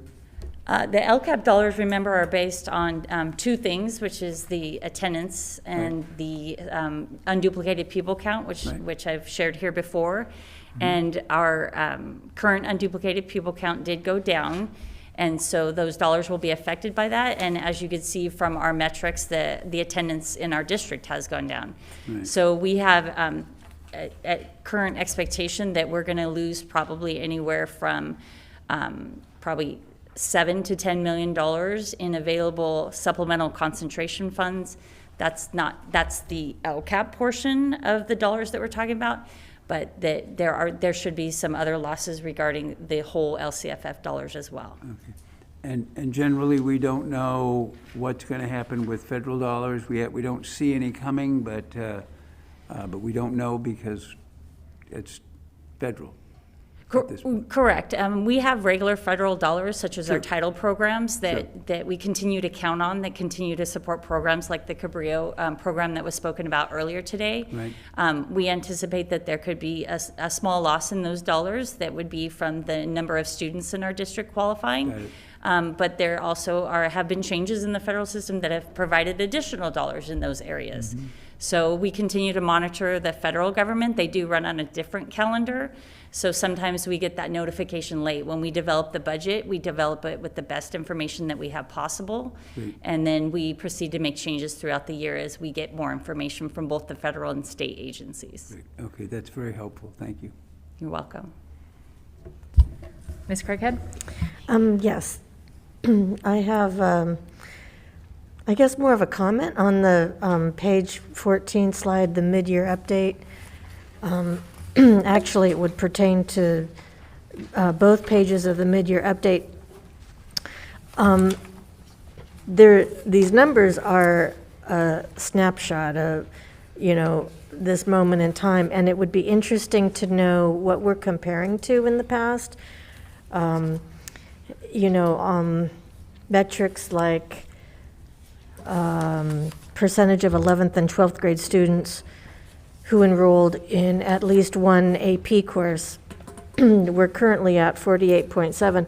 It would be interesting to know where we have been in the recent past, maybe pre-COVID. Where were we? What numbers are we used to seeing? Maybe that's a suggestion for our next update, just so we know where we are. And we know that this pandemic has challenged us in many ways, but we are on the right track. We are progressing. So for me, it would be interesting to have other numbers to compare it to. Well, you're in luck, because if you go to lbschools.net/LCAP, what you'll see is the comprehensive 42-page report, and I'm addressing Mr. Miller too, that has the baseline, which would have been last year or the year before's numbers. It has our goal, which is what we expect to have happen and desired outcome for 2023-24. That's part of the LCAP.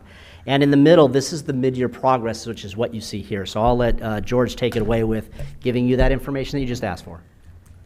According to 2018-2019 numbers, 51% of juniors and seniors enrolled in at least one AP course.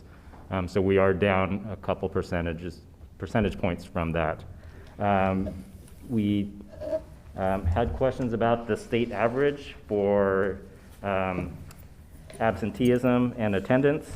So for the chronic absenteeism rate in 2019-2020, the district was at 12.5%. We're at 25% now. And then the state was at 10.1%. Thank you for that. I think especially the percentage of chronic absenteeism really speaks to the challenges we have, because if the kids aren't here, we can't teach them. And so that helps paint the bigger picture and really what we're facing. But I appreciate you providing those numbers. And also, I did not set you up on the website thing, but it kind of worked out well. Perfect segue. Mr. Otto? Yeah, and by the way, the 48.7 number for 11th and 12th graders enrolled in at least one AP course, when you think about the reasons for that, I think that aren't some colleges now not emphasizing AP courses, and so people may decide not to take them because it doesn't make any difference. And so it's not that we have fewer that are doing it for no good reason. It may be that there's no return on that investment, or very little return on that investment. So it's hard to just look at the numbers and understand what it is that the reasons are that the numbers have changed in this very dynamic, changing world of education and going on to college. Is that fair? If I may add, just historically, our numbers for that particular metric have been between about 47 and 49% over the last 5 years. Right. So we're sort of right in line with where we have been on a 5-year average. We've been trending slightly upwards until the pandemic, but it's really hard to make inferences when our numbers haven't changed drastically over the past few years. So we don't even know why they're not changing. No. That's a trick question. Answer.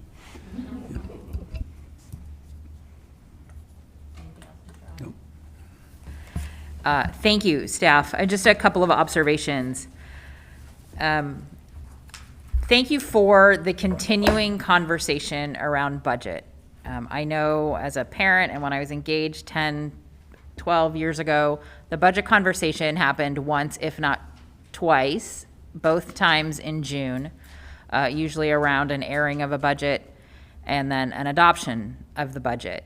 And over the last several years, the team that I know has changed membership, but the team that still exists around nonetheless has continued, from what I have observed, to intentionally be more engaging around the budget, to be more transparent around the budget, to be more inclusive around the budget. And I just wanted to acknowledge that and say thank you.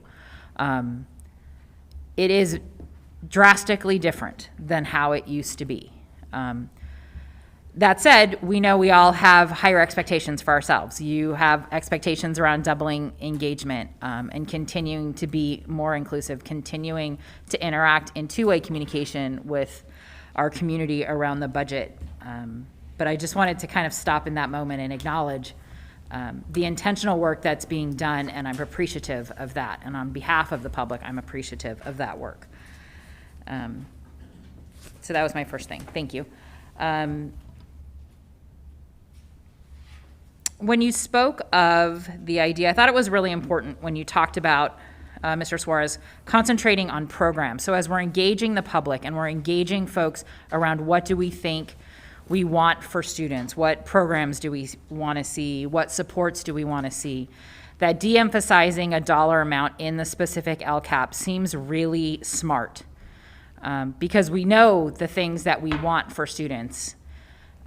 We don't always understand, I don't always understand the minute detail of how much one of those programs costs at one of those schools. So when we look at our LCAP dollars, which is just a portion of our dollars, we might concentrate on that we have to use this money for this. But when we talk about, we want, comprehensive tutoring for students who are 2 grade levels or more behind in reading or math, that feels like something we can do. And Renee, this speaks to your team in finance, in that you have the expertise to tell us how we can go about funding that program that may or may not all be about LCAP dollars. So I think that's an important message to carry forward, that we really want to concentrate on what those supports are and what those programming items are, and call on your expertise and your team's expertise and assistance in making sure we fund those programs with whatever dollars are appropriate to fund those programs. Because the thing that you talked about that can be concerning is this idea that we are going to have decreased funding in our LCAP because of our enrollment and because of the absentee rate, because of our attendance rate. And so when we hear that on the heels of, we want to do all these great supportive things for kids, but we're going to lose $7 to $10 million next year in LCAP. The ability to frame the conversation around the programming and using all of the different pots of money to support that program so that we can sustain the program, just as you said, that certain things didn't go away because their projections came in lower, because the team was able to finance those through appropriate measures and other funds. So thank you for calling that out, but I think that's a really important communication piece as we move forward with the public, is like really talk to us about those things. And we're gonna work our tails off to make sure that we have funding from various sources to support those things, even in the face of a decrease in dollars next year. So I look forward to seeing how in the messaging that we continue to do that work. And I said to Dr. Baker in our meeting before the meeting that it feels like we talk about budget all the time now. That you're here with mid-year updates, your interim budget reports, and that you're continually doing the improvement work around the programs that the public has called on you to bring forward, that the board has asked you to support. And I think that's an important way to do business, that we keep talking about holding ourselves accountable to the dollars and understanding that our constitutional responsibility with these dollars is to educate kids and support kids. So thank you for talking to us about budget. And that was all I had. Anything else? Dr. Baker, want to close us out? Sure. I just want to highlight a couple of things. First of all, thank you to this team who has come together, and you are going to see with more frequency as the months of spring proceed. And you heard us talk about just cross-departmental partnership and the way to look at things from both a fiscal perspective, but also programs. Also want to just elevate a couple of things. This is the 40-plus page plan that is also accessible online that goes line by line, is not just the required plan, it's the required plan plus plus. And this team went above and beyond what the state actually required in terms of an informational item for the board. And if you look at the extent of that plan, it adds much detail that they put together to create as much transparency as possible for our community. I think the points were really well taken around what's in the Cliff Notes version, Mr. Miller, as you said, but just a good reminder that line item by line item, there's metric, baseline, mid-year progress, and then desired outcome that is accessible for all of the items. And then lastly, I just want to take a moment. Renee Arcus and team have a tracker that is online for our federal resources, Mr. Otto. So to your question, that is about to be updated on the website under B for budget documents. If you scroll to the bottom, it is a tracker that looks at things by fiscal year, the federal supplemental resources, and then by program. And so you can see this from the pillars. If you'd like to look at it that way, you can also see it by the extension of funds that we are now forecasting into fiscal year 2026. And what we bring to you is a comprehensive plan, and then you'll hear our team continue to talk about how they can extend the funding to serve the needs of our students through that comprehensive plan. And the overarching plan is our learning acceleration and support plan. And then lastly, there was a really good question from one of the community members about studying our programs. And so in our March board workshop, you will get the first moment of opportunity to hear from Mr. Brown and the research team around the beginning of our data for looking at some of the large-scale initiatives that are nested in the Learning Acceleration and Support Plan. And that's an effort to study so that we can make wise decisions this year and in the out years about programs that we want to sustain and maintain, and those that if we're not seeing a result for our students that we may need to cut back on or to change course based on the student data that we're seeing. So lots more to come, and appreciate the questions that you've asked of us and the accountability that you're seeking. Great, thank you, Dr. Baker. So that was an information item. So we'll move on to business items. Certificated personnel report, Mr. Miller. Thank you, Madam Chair. I present the following proposed actions prepared by the Assistant Superintendent of Human Resource Services, approved and recommended by the Superintendent. For certificated personnel, appointments, we have 59. In service changes, we have 11. Leaves of absence, we have 3. Resignations, we have 1. And retirements, we have 7. That's for certificated personnel. Move approval. Second. Any discussion?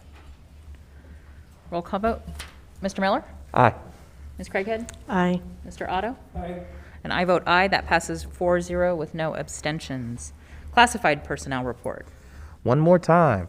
I present the following proposed actions prepared by the Assistant Superintendent of Human Resource Services, approved and recommended by the Superintendent. For classified and exempt personnel, appointments, we have 25. Leaves of absence, we have 6. Separations or deceased, we had 2. Resignations, we had 8. Retirements, we had 9. Reductions, we have 1. Abolishments, we had 5. And amendments, we had 2. That's for classified and exempt personnel. Move approval. Any discussion? Mr. Miller? How do you vote? Aye. Ms. Craighead? Aye. Mr. Otto? Aye. And I vote aye. That passes 4-0 with no abstentions. Instruction report. Move approval. Second. Any discussion? I would just say thank you for the information about the courses and the detail, and I kept thinking, what about this? And then I would read it and go, oh, I got it. And then I think, well, not this one though, but oh, yeah, you got it again. So it's good to be able to see what these transitions are made in the science areas, and very appreciative of that. And I was going to say the same thing, as I appreciated the breakdown of the curriculum. I was prepared to ask some robust questions, and before I could even finish the document, that answered the questions for me. So anyway, I appreciate it. Thank you. Any further discussion? Mr. Miller and I got together to not ask anything. Thank you. Mr. Miller, how do you vote? Aye. Ms. Craighead? Aye. Mr. Otto? Aye. And I vote aye. That passes 4-0 with no abstentions. Finance report A. Move approval. Second. Any discussion? Mr. Miller, how do you vote? Aye. Ms. Craighead? Aye. Mr. Otto? Aye. And I vote aye. That passes 4-0 with no abstentions. I am appointing Ms. Craighead chairperson pro tem on items 17.5 and 17.8, since I will be recusing myself from participation in either vote. Okay. So 17.5, Finance Report B.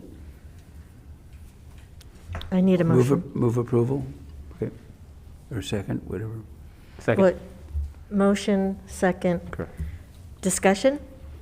Yes, Madam Chair, I recuse myself from participation in Finance Report B on the consent calendar. I have a potential financial interest under Government Code 1091 and 87100. My husband works for a subcontractor who has done work for the payees. Okay. Any further discussion? Roll call vote. Mr. Miller? Aye. Mr. Otto? Aye. And I vote aye. So hearing no objections, that vote passes 3-0 with one abstention. Okay, Business Department report. Move approval. Second. Any discussion? Mr. Miller, how do you vote? Aye. Ms. Craighead? Aye. Mr. Otto? Aye. And I vote aye. That passes 4-0 with no abstentions. Purchasing and Contracts Report A. Move approval. Second. Any discussion? Mr. Miller, how do you vote? Aye. Ms. Craighead? Aye. Mr. Otto? Aye. And I vote aye. That passes 4-0 with no abstentions. Purchasing and Contracts Report B. Move for approval. Second. Discussion? Yes, Madam Chair, I recuse myself from participation in Purchasing and Contract Report B on the consent calendar. I have a potential financial interest under Government Code 1091 and 87100. My husband works for a subcontractor who has done work for the awardee. Any further discussion? Mr. Miller, how do you vote? Aye. Mr. Otto? Aye. And I vote aye. And hearing no objections, that vote passes 3-0 with one abstention. Thank you, Madam Chair Pro Tem. Other items, we have no superintendent items tonight. We have no unfinished business, so we move on to new business. Item 21.1, Resolution 021622-A, Special Contract Releases. Mr. Zaid, if you could just give us a brief intro. So resolution number 21622A is a standard protocol in alignment with education code. Each year, the district is required to inform temporary certificated employees pursuant to the education code that they will be released at the end of the year. And so what's before you is the general information, and then you'll see 3 sections. The sections are divided into Section B with 173 K through 12 special contract teachers. Section C, which includes 224 CDC and Head Start special contract teachers. And then the last section is a mix of categorically funded management counselors and psychologists. And there are 77. Thank you. Do we have a motion? Move approval. Second. Any discussion? Mr. Miller, how do you vote? Aye. Ms. Craighead? Aye. Mr. Otto? Aye. And I vote aye. That passes 4-0 with no abstentions. We have 2 board policy updates that continue. I believe Dr. Simon in our updating policies to be in support of new legislation that's passed either at the state or federal level. So you want to give us an overview on those 2 before we vote? Sure, thank you, Vice President Carr. So in short, Board Policy 6164.6, which states identification and education under Section 504. It's really a revised policy that includes specific language that is required, such as how parents and guardians can contact the 504 administrator if there is a dispute, and also the naming of the contact for due process hearings and the contact for the Office of Civil Rights as well. Great, thank you. We'll take those items individually. So Board Policy 6164.6, identification and education under Section 504. Do we have a motion? Move. Second. Any discussion? Seeing none, Mr. Miller, how do you vote? Aye.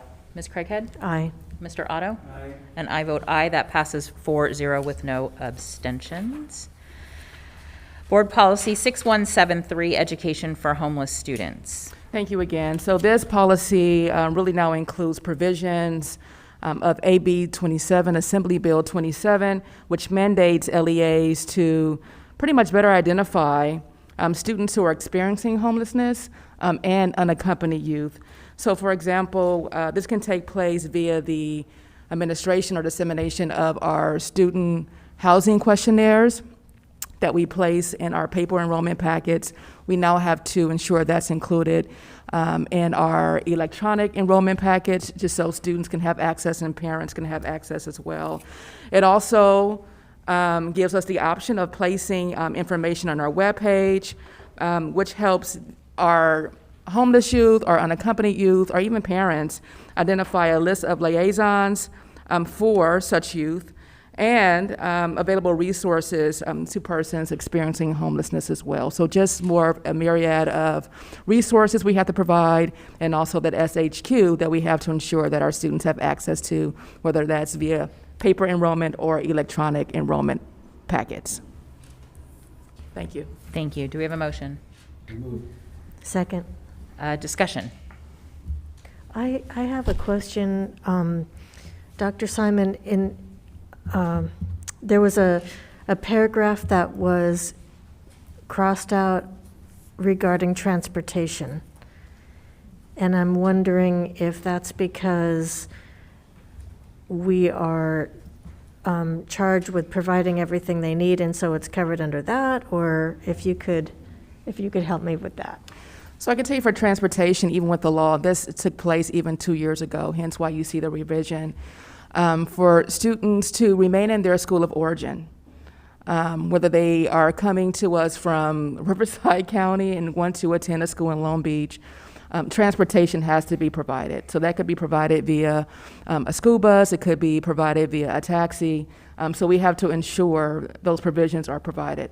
With those provisions is also a conversation that we have to have with a DCFS social worker, our social worker in the district, to determine the best interest, right, of that student, particularly transporting from, let's just say, Riverside County to LA County to a Long Beach Unified School District. So based on age, is it appropriate to do so, so on and so forth. So provisions have been added, have been changed, have been amended to ensure that our students are placed and are kept in their school of origin, right, if deemed appropriate.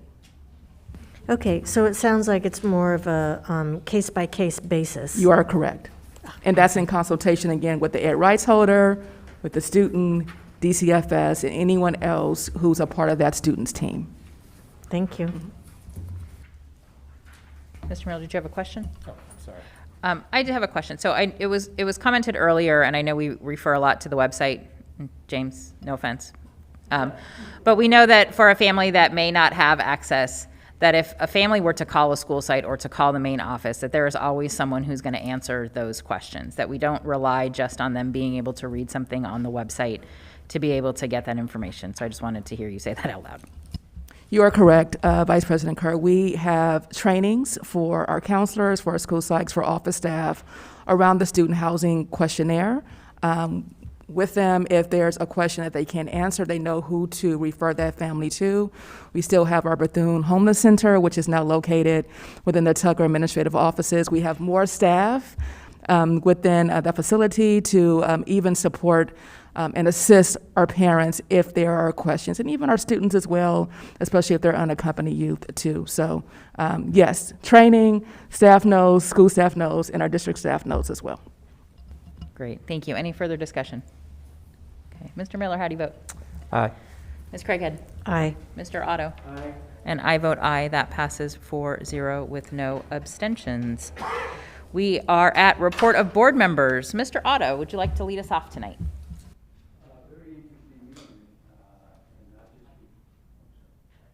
Very interesting meeting.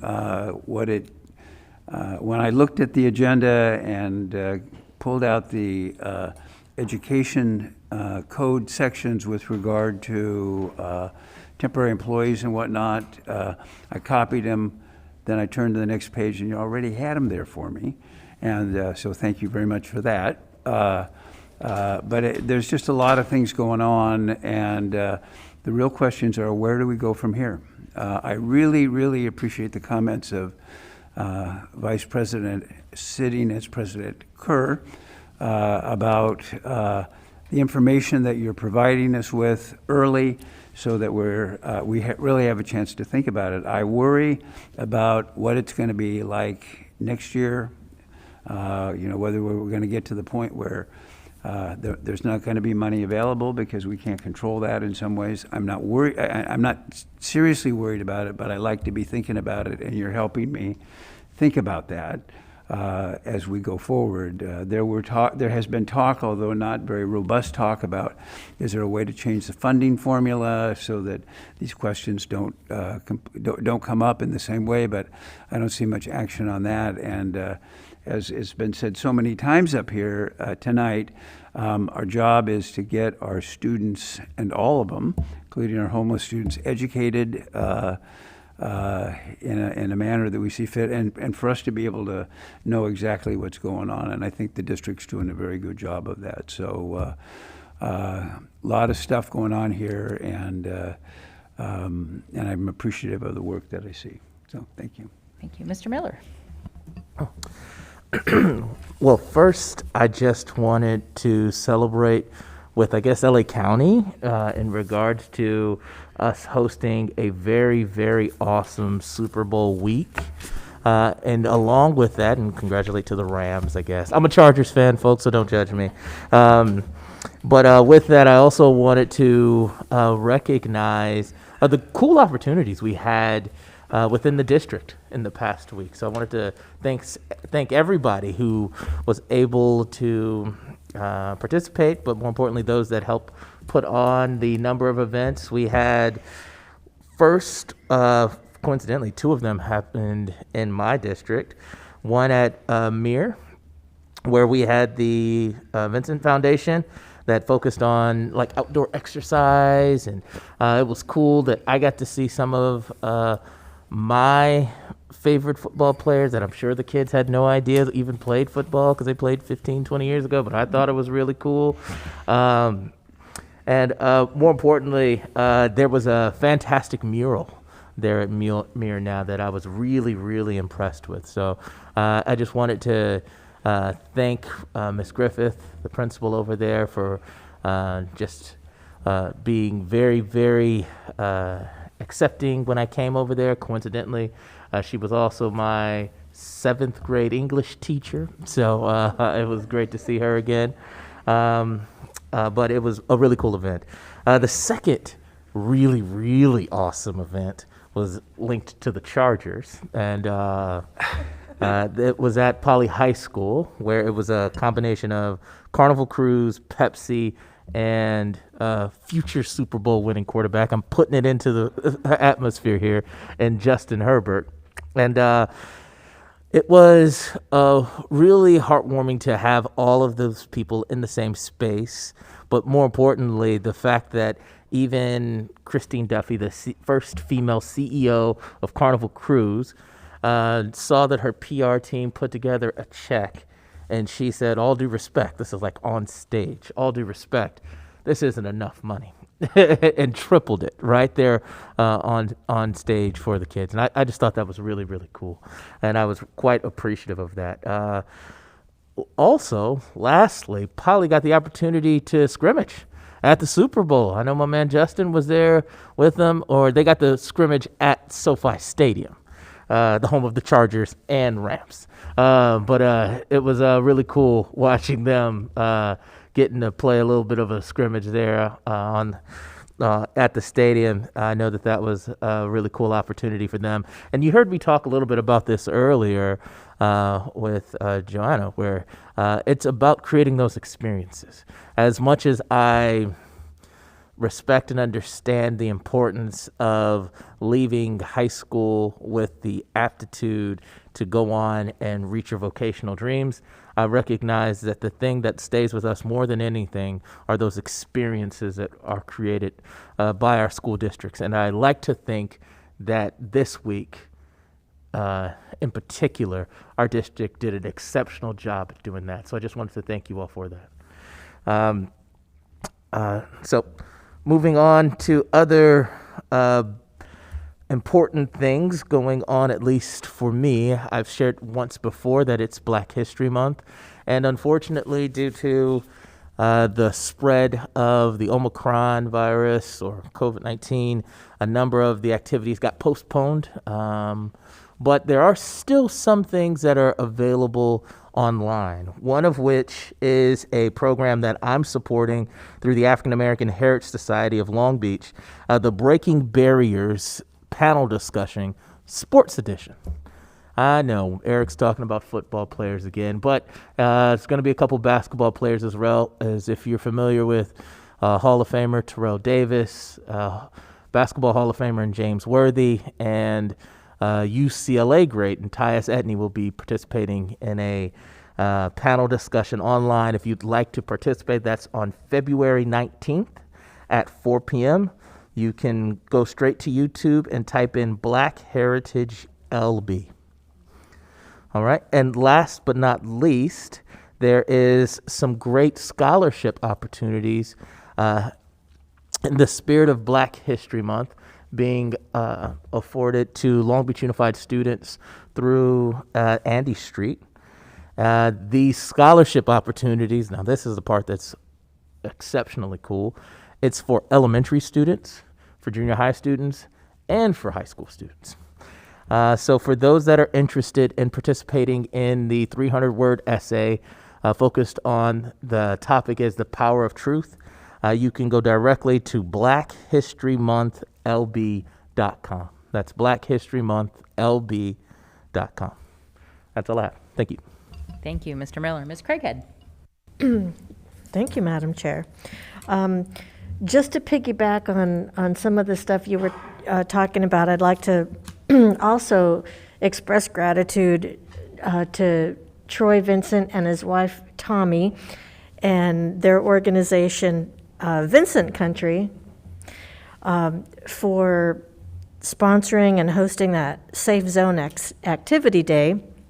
And then also, so during the day they had this very fun exercise activity type event planned for the elementary kids, and then after school they had an event for the staff, and they brought in a keynote speaker, Deborah Smith Peegs, and she gave a presentation on self-empowerment, and she had such a wonderful energy about her and style, and she said things like, don't borrow sorrow from tomorrow.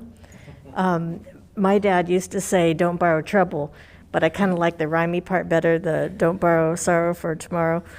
And so I want to thank the principal, Mrs. Griffiths, and her staff for being so welcoming. They had a very busy day. They had NFL there all day. The trappings were incredible. The stage, the lights, the speakers, it was very high tech. And so I know they had a lot to deal with that day. And I came on campus in the afternoon, and they were so welcoming and so friendly and so wonderful. I just want to thank them for letting me be a part of that Muir family for an afternoon. It was, I don't know, it was just wonderful. And then also at Poly, being able to meet Justin Herbert and Christine Duffy. In the audience, we had Poly students, we had Poly football players, we also had Female Leadership Academy students in the audience. And it was wonderful having Christine Duffy, who's the first CEO of Carnival Cruise Lines in their 50-year history. And we also have our first female superintendent in the 137-year history of the school district. So here we have these, successful women in front of this group of football players and Female Leadership Academy students and everything, celebrating somebody like Justin Herbert, who not only is an excellent football player, but he's a scholar as well. And there was an opportunity for the kids to ask questions of him. I was so impressed with the questions that those kids asked of this football player. And one of the questions that stood out to me had something to do with how do you handle losing. And he said, you win or you learn. And I thought that was so profound. And I thought, wow, this is great for the kids to see somebody who is a role model, not just on the field, not just as an athlete, but providing lessons that we can all take with us in life.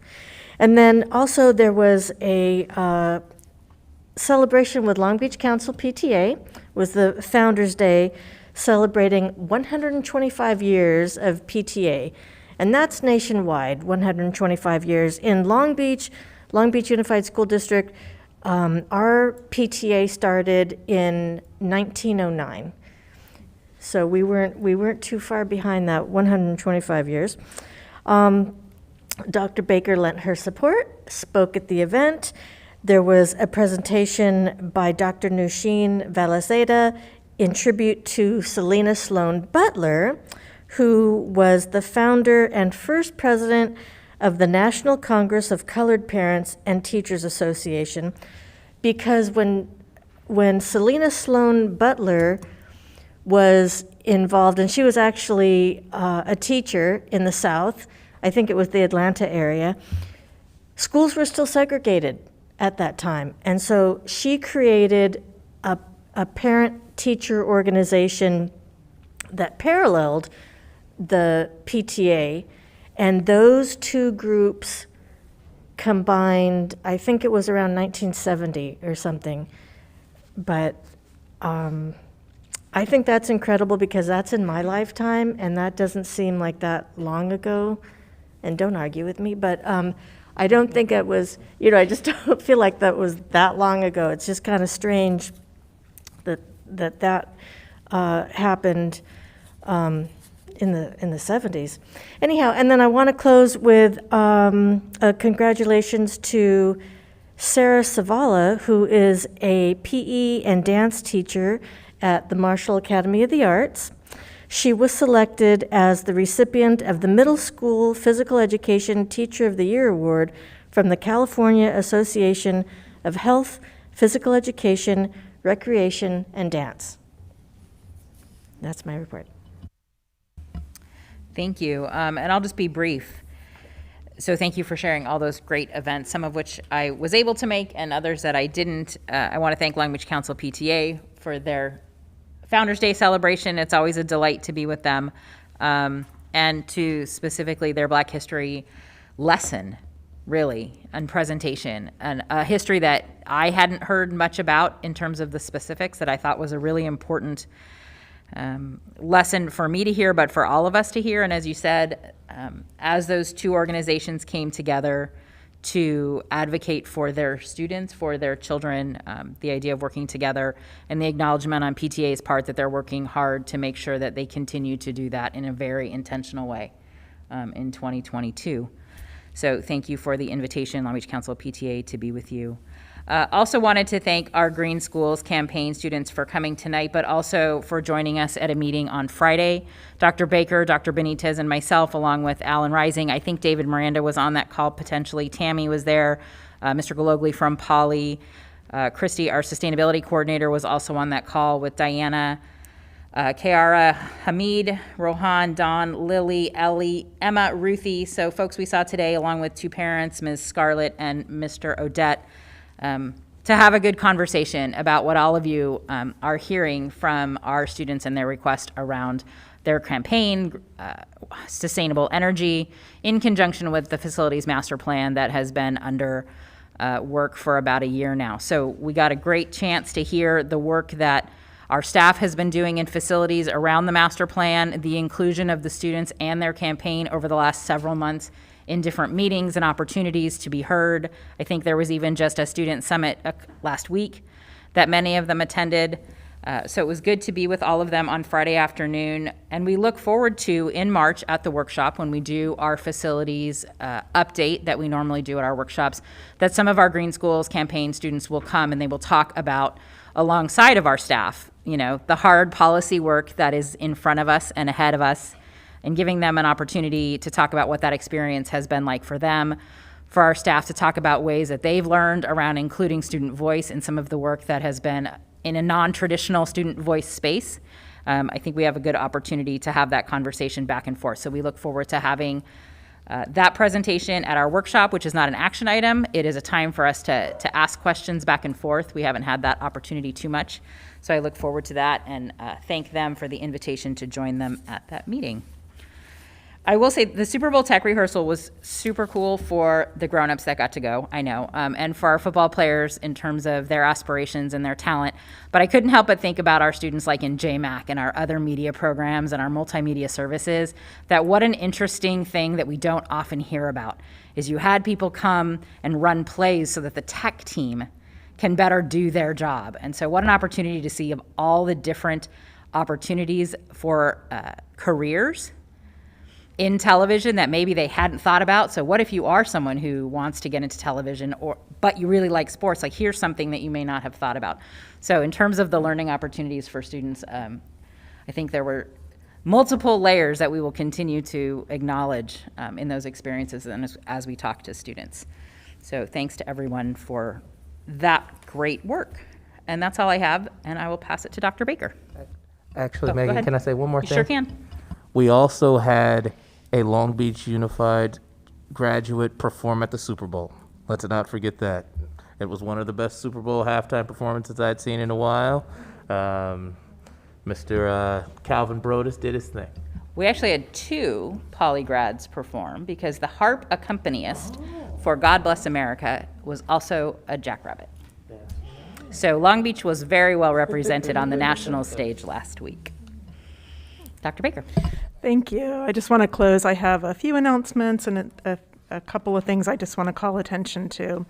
The first is that this is the season where we ask parents and guardians to participate in what we call the CORE survey. It's a survey related to school culture and climate, and it's an opportunity for parents and guardians to provide their insight and their perspective about how their students and how they are experiencing our schools. And so parents and guardians received an email, and that survey is also available on Parent View. So I just want to really encourage the public to take that. It's something that our schools value, and it's something that they use to activate on and create their plans for next year.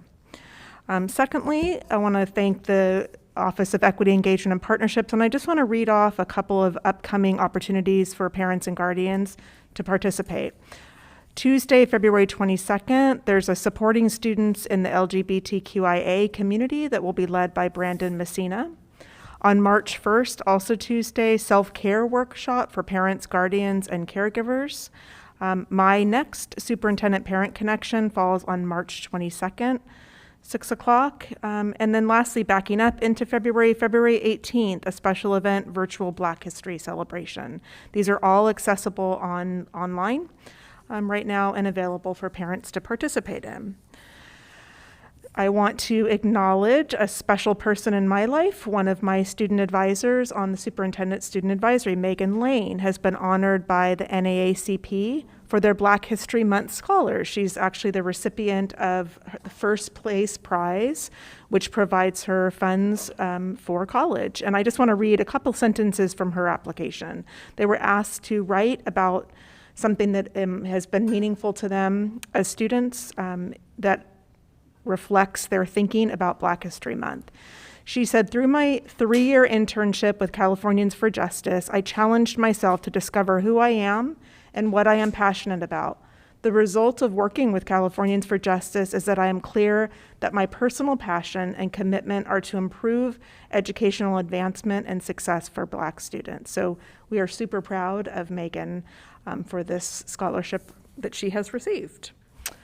And then I'd like to just let the community know that we are in the process, actually I'll give credit, Long Beach Transit is in the process of distributing the LBT Go Pass, which is a partnership.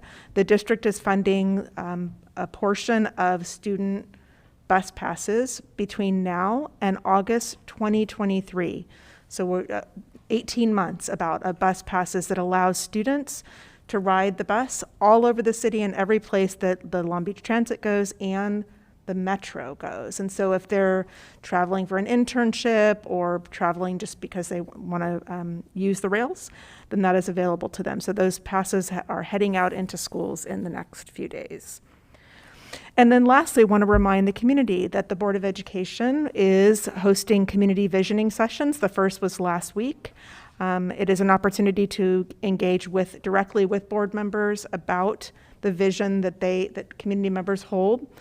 and answer 3 questions around hopes and dreams for students and bringing out the greatness in each LBUSD student. The next session will be held Tuesday, February 22nd at 6 p.m.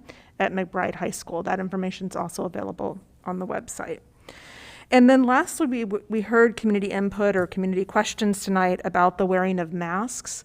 We know that recently there was an announcement that the requirements across the state of California are changing. So just want to affirm that the LBUSD is still implementing the Long Beach health orders that require masking indoors. And so that isn't a choice. That is the health order that we are responsible for implementing. We do expect a review of those directives, and that has been said publicly that by February 28th, we expect more review and additional information coming about changing requirements. As soon as that happens, if it results in changes to masking or any other of our requirements in K-12 schools, we will provide that information to the community as quickly as we can get it out. And that's my report tonight. Thank you. Thank you. We're at announcements. Do any of my colleagues have announcements? I don't have a new announcement, but I just want to second the invitation for people to come out February 22nd, McBride, 6 p.m. Community visiting. I'm gonna do my best James Suarez impersonation and reiterate this information. But we welcome the community. Come out, let us know what you think. Spend some quality time with your favorite board members. Thank you, Ms. Craighead. Anybody else with announcements? Do I hear, I heard that. Do I hear a motion for adjournment? So moved. We are adjourned and we'll be back here March 2nd on Wednesday at 5 p.m. Thanks, everybody.